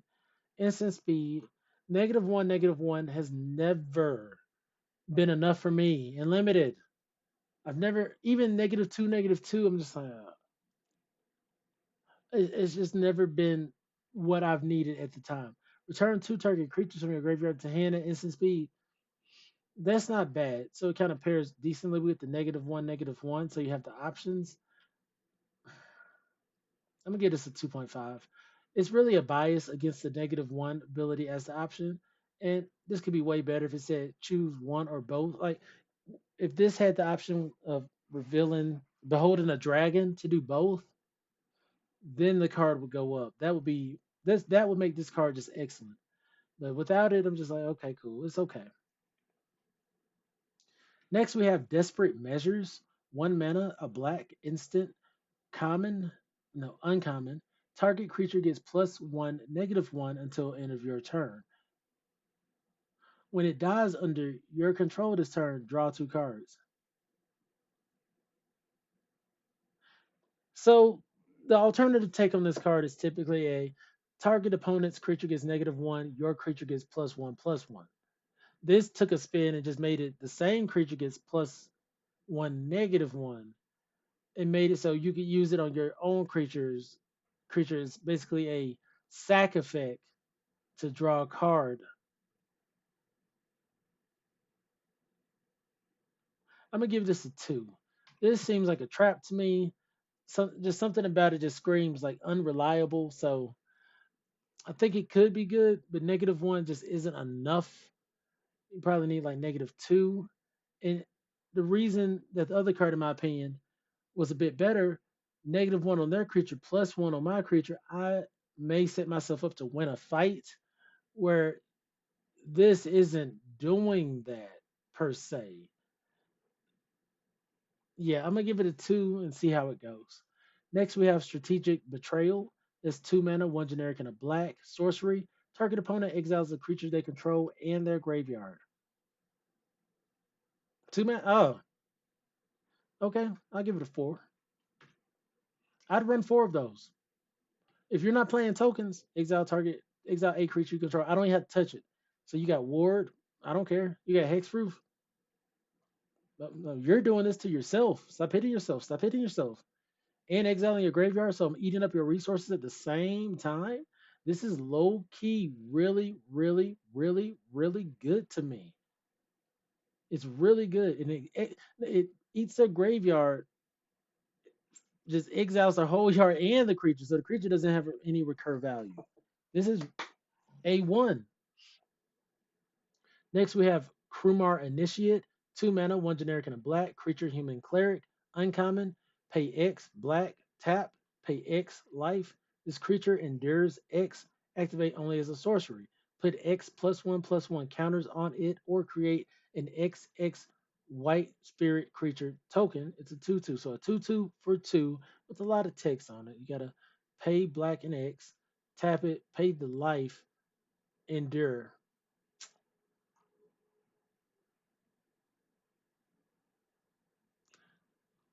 Too many hoops, but the hoops are cool hoops. I'm gonna give it a 3. I don't think it's bad. A 2 mana 2/2 is a bear. Worst case scenario, I'll trade it off with something. Best case scenario, I get to do that ability and every turn. Like turn 3, I tap, I pay a black, pay a life, and pay 1 mana or 2 mana and get a 2/2 white spirit. The next turn I get a 3/3 white spirit or whatever. So this scales up really high to me, but at the base level, I'm just gonna give it a 3 for now. Next, we have Unrooted Ancestor, 3 mana, 2 generic and a black, creature spirit cleric, uncommon with flash, pay 1, sacrifice another creature. This creature gains indestructible until end of turn. You tap it, it's a 3/2. So flash 3/2 with potential indestructible is gonna be great for a lot of players. I'm gonna give it a 3 straight off. It's gonna engage in combat, really throw things off. It's gonna make it a little scary to even engage in combat because they trade off, or even just have a solid block when you thought you were about to win a game. It's gonna hurt. Next, we have Venerated Storm Singer. It's 4 mana, 3 generic and a black creature, orc cleric, uncommon with mobilize 1. When this creature attacks, create a tapped and attacking 1/1 red warrior creature token that you sacrifice at the beginning of your next end step. Whenever this creature or another creature you control dies, each opponent loses a life and you gain a life. I love cards like this. I think they're really fun. It's a 3/3. It will go in an aristocrats deck. I would run 2, 3 copies of this if I could, but it would definitely need some build around action. So yeah, overall just a solid card. I typically prefer the ETB trigger instead of the death trigger, but it triggers itself to a certain degree because it attacks. Mobilize is going to go great with this because those creatures are going to sack at the end of turn anyways, and you're going to have potentially multiple triggers of this going on. So honestly, this might be a 3.5. I'll just have to see how good it is. I like the card a lot. Next, we have Yathan Tombguard. It's 3 mana, 2 generic and a black. Creature, human, warrior, uncommon with menace. This creature can't be blocked except by 2 or more creatures. Whenever a creature you control with a counter on it deals combat damage to a player, you draw a card and you lose 1 life. It's a 2/3. I'm gonna give that a 3 as well. It's a 2/3 with menace. It doesn't have a counter on it itself. I'm actually gonna give it 2.5. It needs a little bit of oomph to be better. It just needs a little something. And if you get that little something, it's going to go to a 3, potentially higher if you're getting those counters. I foresee this going in a lot of the green black counter matters decks. So yeah, I think that's excellent. And it's going to give you card value. Yeah, for sure. But as it stands, just a 3 mana, 2/3.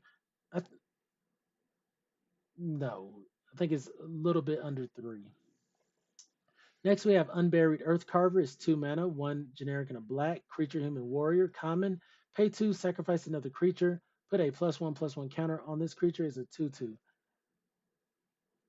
I'll give it a 1. I don't like this. You can sacrifice the mobilized creatures instead of losing them entirely. You can use this as a sink to kind of pseudo keep them around. The black green um, counters decks might care about this card. I'm gonna give it a 2. I'm gonna give it a 2. It's a 2 mana 2/2 whatnot that has a little bit of upside. It might even be a 2.5 because I know certain decks they're gonna really love this in their build. Next we have Sandskitter Outrider, 4 mana, 3 generic and a black creature, goblin soldier, common menace. When this creature enters, endure 2, put 2/1/1 counters on it, or create a 2/2 white spirit token. It's a 2/1. So a 4 mana make a creature. So for 4 mana, you get a 2/1 and a 2/2. One of them has menace. If you have ways to play this again, you're just gonna keep getting that value. I'm gonna give this another 2.5. 4 mana is an awful lot, but I think there's just gonna be decks that just love to have this ability. Next, we have Nightblade Brigade, 3 mana, 2 generic and a black. Creature, Goblin Soldier, common, Death Touch, Mobilize 1. When this creature enters, Surveil 1. It's a 1/3. 3 mana, 1/3 Death Toucher. I'm gonna give it a 2. Has to mobilize. It's not bad. Kin Tree Nurturer, 3 mana, 2 generic and a black. Creature, Human Druid, common, lifelink. When this creature enters, endure 1. Okay, and it's a 2/1. So this is a 3 mana, potentially 3/2 lifelinker, or a 3 mana 2/1 that makes you a 1/1 spirit token. But honestly, I think this is just a 3 mana 3/2 lifelinker that goes in the green black counters matter deck. I'm gonna give it a 3 at the very least because on its own it's solid enough. 3 mana 3/2 lifelink. Everything else is gonna be upside. Next is Adorned Crocodile, 5 mana, 4 generic and a black. Creature Crocodile common. When this creature dies, create a 2/2 black zombie druid creature token, and you can renew this. Black, exile this from your graveyard, put a 1/1 counter on target creature, activate as a sorcery. It's a 5/3. So 5 mana, 5/3 that doesn't do anything till it dies. I'm gonna give it a 1. Just not that exciting. If you're gonna be in a mill deck and you just want to exile this from the graveyard to put a counter, that's not even good. Yeah, I'm not a big fan of that. Aggressive Negotiations, that's 3 mana, 2 generic and a black. Sorcery, common. Target opponent reveals their hand. You choose a non land card from it. Exile that card, put a 1/1 counter on up to one target creature you control.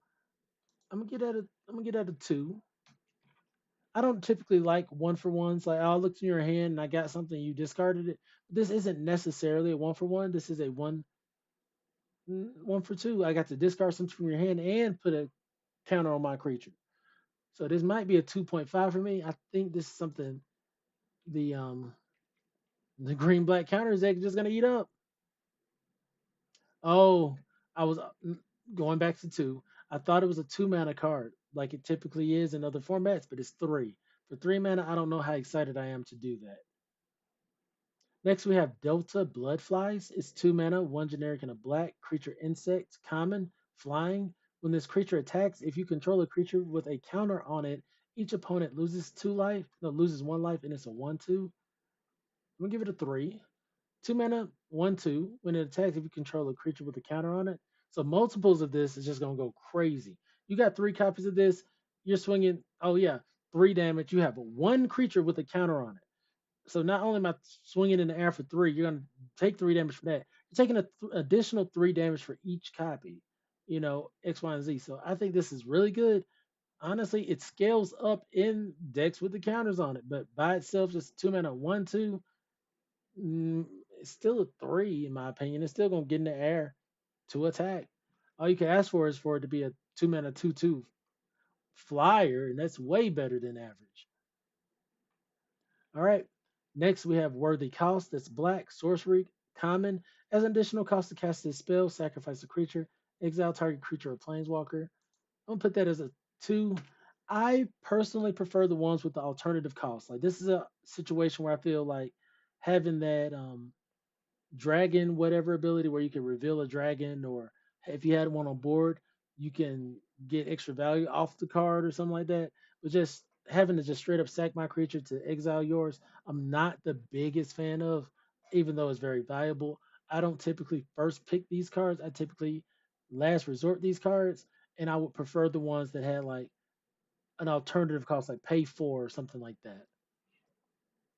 Next, we have Dragon's Prey. It's 3 mana, 2 generic and a black. Instant common. This spell costs 2 more to cast if it targets a dragon. Destroy a target creature. So 3 mana, destroy a target creature is fine. It costs more to target a dragon, but that's the life we live. 3 mana, just straight up destroy something. With the downside part, I'm gonna put it at 3.5 because there's gonna be dragons I want to kill for 3 and do other things. But straight up destroy most creatures, I'm gonna give it a 4. Feral Deathgorger, 6 mana, 5 generic and a black. Creature Dragon common with Dusk Sight. That's 1 generic and a black. That's an omen.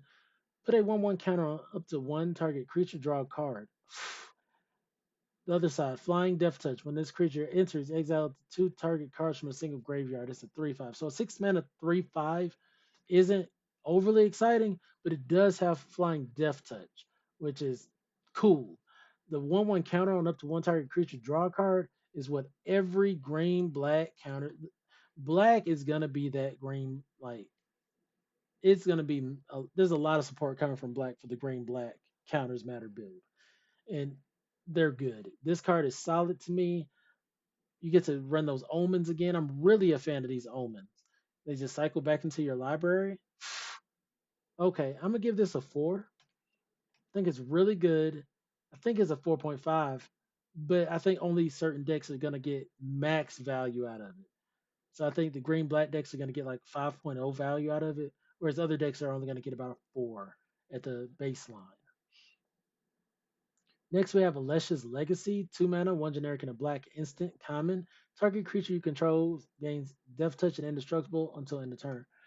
I've mentioned a card similar to this where I believe it's from, Aether Drift, where it gives the counter, gives Death Touch as well, and Indestructible, if I'm remembering correctly. So just missing out on some of those elements, I'm just like, it's gonna be a great.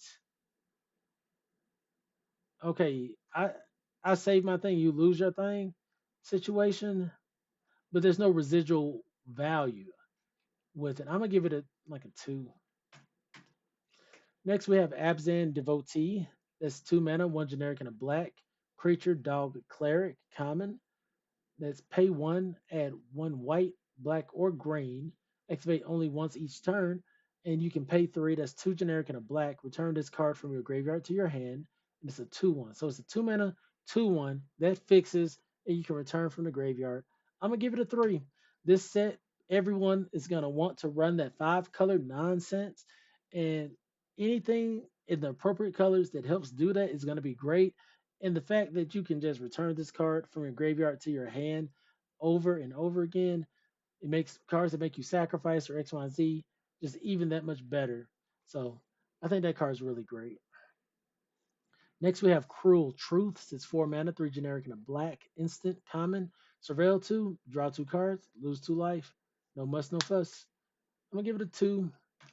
4 mana, you get to see a lot of cards, but for me, I think there's going to be other things. Like this is going to be something like, oh, I don't have any other draw power in my deck. I'm going to run this. But if you have any other draw power in your deck on a creature or just on a spell that doesn't make you lose to life, you're going to definitely run that over this. So that's why I'm leaving it at a 2. And last but not least, for black, we have Caustic Excel. It's 1 black mana instant common. As an additional cost to cast a spell, behold a dragon or pay 1. That's what I've been saying. That's what we needed this whole time. Target creature gets -3/-3 until end of turn. That's great. That's great. I'm gonna give it a 4. It's not gonna deal with everything, but for essentially, if you can 1 mana this and -3 something, instant 5. Like, no, I can't say instant 5 because it's still not going to deal with nearly enough things, but it's really good. Even at 2, -3/-3, that's like lightning strike. All right, so that's all the black spells. Okay. Overall, I think black is good. Black is really leaning towards a green black uh, not token, green black counter strategy. And I'm excited to see what green entails to see how powerful that is. Because so far, that to me, that seems to be the most powerful strat. You know, mobilize, cool, endure is cool, but this green black counter strat, seeing just from looking at black alone and kind of seeing some of the multicolored spells in the set, I'm predicting green black to be really, really good. So I'm thinking 5 color good stuff, or otherwise 5 color nonsense, green black counters, and then maybe like a red white aggro deck to follow up with to be really good. All right, I'm gonna take a quick break and whatnot, and I will be right back and try to run through red and green.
right.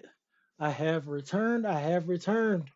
If things go well, I'll be able to wrap up red and green, and as well as the few artifacts there are to cover. Worst case scenario, I might have to cut it short with red and finish green at a later date, but we will press forward. Thank you everybody for tuning in. My name is Mr. Clintastik. I enjoyed the limited format of MTG primarily, draft and sealed, and that's what I'm doing today is a set review for those formats.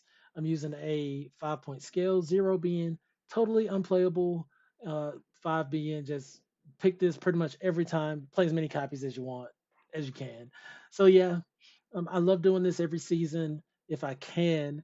It really helps to prepare me for pre-releases and drafts and whatnot. So I hope this is able to help anybody out there that's wanting to, have a better understanding of the format or just hear the ideas of other people and other players and how they play. So yeah, with that, let's get on started with the red color.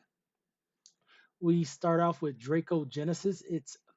Whoa, it's 8 mana, 6 generic, 2 red enchantment mythic. Make sure I didn't. Last time I got on, my mic wasn't going, so I was a little nervous about that. So let me just start again there. Draco Genesis, 8 mana, 6 generic, 2 red enchantment mythic. You may cast dragon spells without paying the mana cost. This is even though this is gonna be played like a mother fricker in Commander. In limited, I don't think it's playable. I don't think it's playable in limited, personally. I think it's got 8 mana. eh, my dragons are probably gonna be around that cost or less, anyways. So Draco Genesis is probably just absolute dud. Even though it's mythic, I know I won't be picking it unless I'm picking to like pick cards for my commander deck. Next, we have Storm Scale Scion. It's 6 mana, 4 generic, 2 red, creature dragon mythic, flying. Other dragons you control get +1/+1. It also has Storm. When you cast a spell, copy it for each spell cast before it this turn. Copies become tokens. It's a 4/4. This is great. I don't- th- what am I gonna rate this? I'm gonna rate it a. I'm really gonna give it a 4.5. And to be quite honest, it probably should be a 5.0.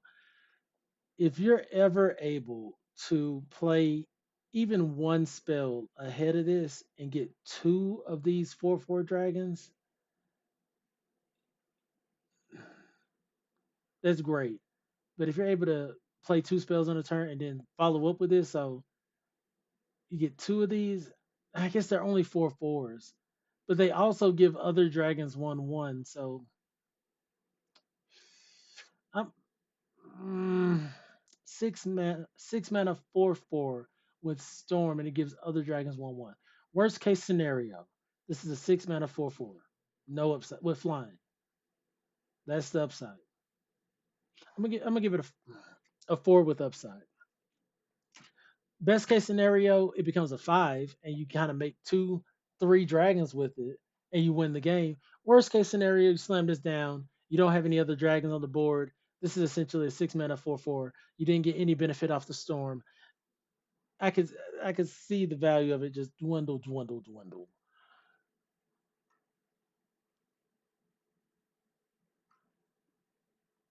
Next we have okay. Star of the Arena. It's a 1 mana red card. Creature Goblin Warrior, rare. Mobilize one. And you can pay a one in the red. Sack this creature, deals damage to target creature equal to the number of creatures you control. And it's a 1/1. Eh,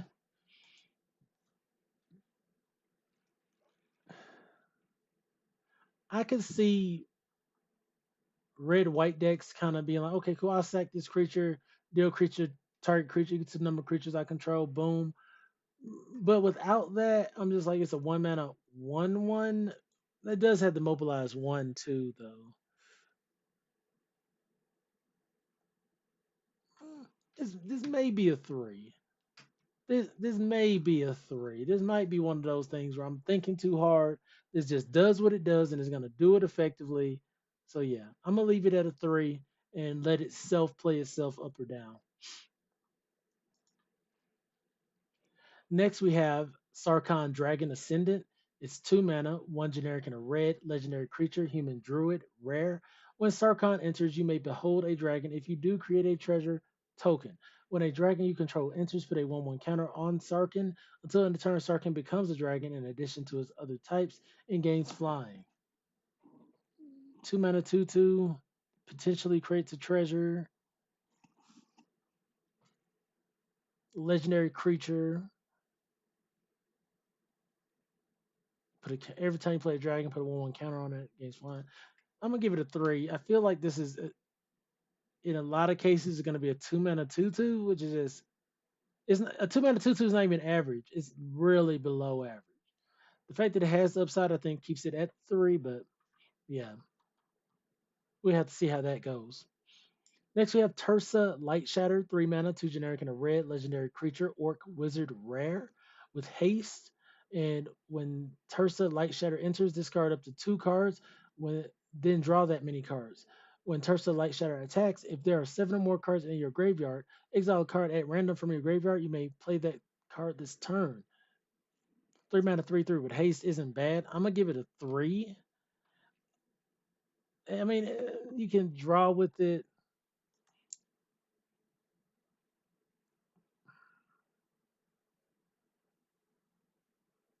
I'm still gonna give it a three. I was nudging up to the 3.5, but I just can't do it. I see too many times where it's just a 3 mana 3/3, and even if I see too many times there's gonna be cards in my hand I don't even want to discard. I'm just gonna give it a three. Next we have Corey Steel Cutter, 2 mana, 1 generic and a red artifact equipment, rare. Equipped creature gets 1/1 and has trample and haste. Equipped for two, a generic and a red, and also has flurry. Whenever you cast your second spell each turn, create a 1/1 white monk creature token with prowess. You may attach this equipment to it. This is really exciting. This is really, really exciting. Give it a 3.5. Like it's a I like this all around. It pumps your thing. So say you're in red green, you have big beefy boys. You want trample and haste on them. Okay, cool. That's done deal. Say you're in white blue and you're casting not white blue, red blue, and you're casting multiple spells a turn. You're just creating prowess tokens off of this, as well as giving insta +1/+1 trample and haste. This does a lot of stuff. This does a lot of stuff. I like this a lot, and I would hope to get to play with it this season. Next, we have Magmatic Hellkite, 4 mana, 2 generic, 2 red. Creature Dragon, rare. Flying. When this creature enters, destroy target non-basic land an opponent controls. Its controller searches their library for a basic land, put on the battlefield, taps with a stun counter on it, then shuffles. It's a 4/5. 4 mana 4/5 flying. I'm gonna give that a 3.5. The extra destroy part, if it happens, it goes up even more. It goes up, definitely goes up to a 4.5. But right now, 4 mana 4/5 flying, solid. Just solid card. Next we have Fleeting Effigy, 1 mana red, creature elemental uncommon with haste. At the beginning of your end step, return this creature to its owner's hand. Pay two, pay three, 2 generic and a red. This creature gets 2/0 until end of turn. It's a 2/2. So it's a 2/2 with haste that you have to return at your end steps. Not a fan. I am not a fan. It helps to dodge removal, as people have told me in the past. And it's a 1 mana 2/2. This could get aggressive. I'd probably run 4 copies in my white red aggro deck. I'm gonna give it a three. I think it's solid. I don't like the clouds of bouncing it back to hand. I really don't. But it has a lot of other features like the pay three to give it two. You know, you're swinging in with this guy. I almost like, hey, I don't care if he dies because I can pump it, trade off with you for 4/2 or something like that. So yeah, keep it at 3.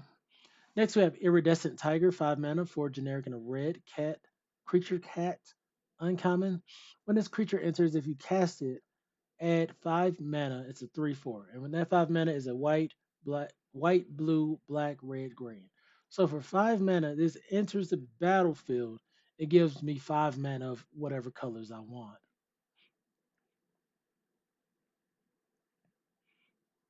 Theoretically, if I had 3 of these in my hand and only 5 mana, I could play 3 5 mana 3/4s.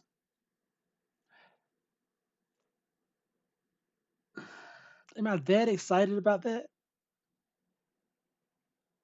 I guess in the turn, if I'm making say for instance, that's best. I'm just imagining best case scenario. Say I have 3 of these, because even having 2, I play this and I get to play another one for free and still have another set of mana.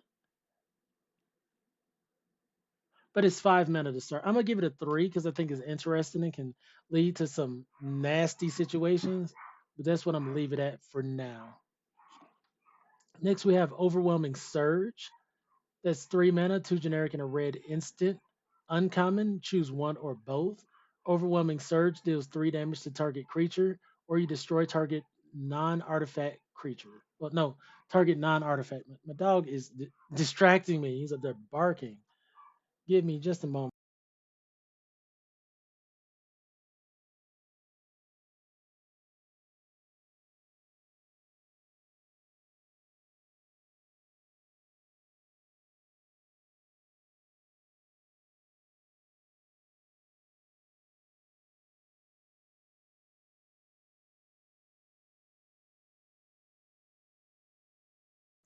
Sorry about that.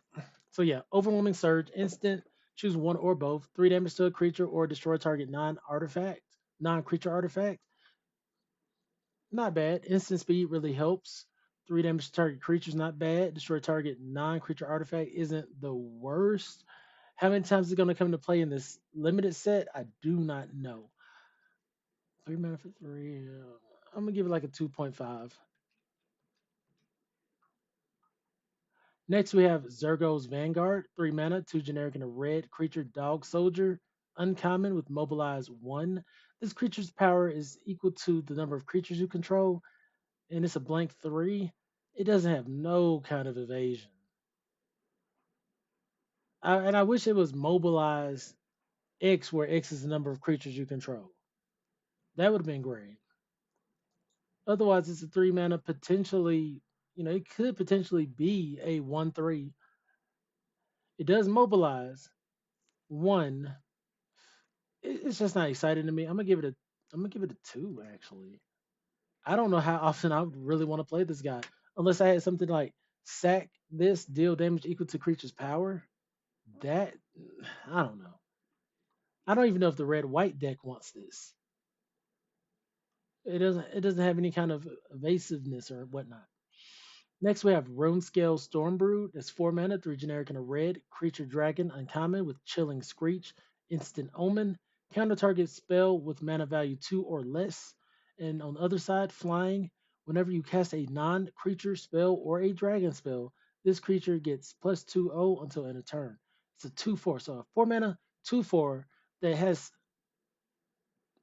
situational prowess or situational pump.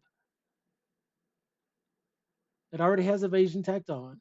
And then early game, you can counter target spell with mana value 2 or less.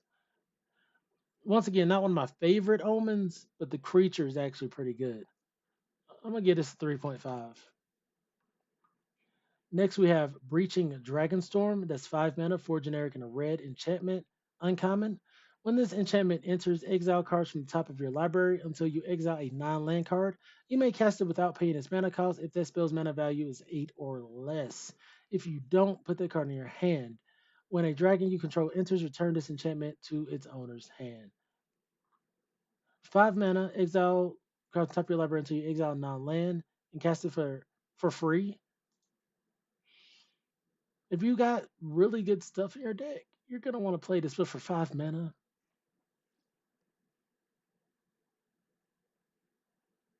I'm gonna give this a two. And I think it scales up from two because if you do have dragons in your deck, you get to replay this. You get a lot of value, but on the first side of it, what if you exile and then hit a 2 mana card? 1 mana card, 3 mana card, you just paid 5 mana to do that. I can see that being real, real tough. Next, we have Shocking Sharpshooter. 2 mana, 1 generic and a red creature, human archer, uncommon with reach. Whenever another creature you control enters, this creature deals 1 damage to target opponent. It's a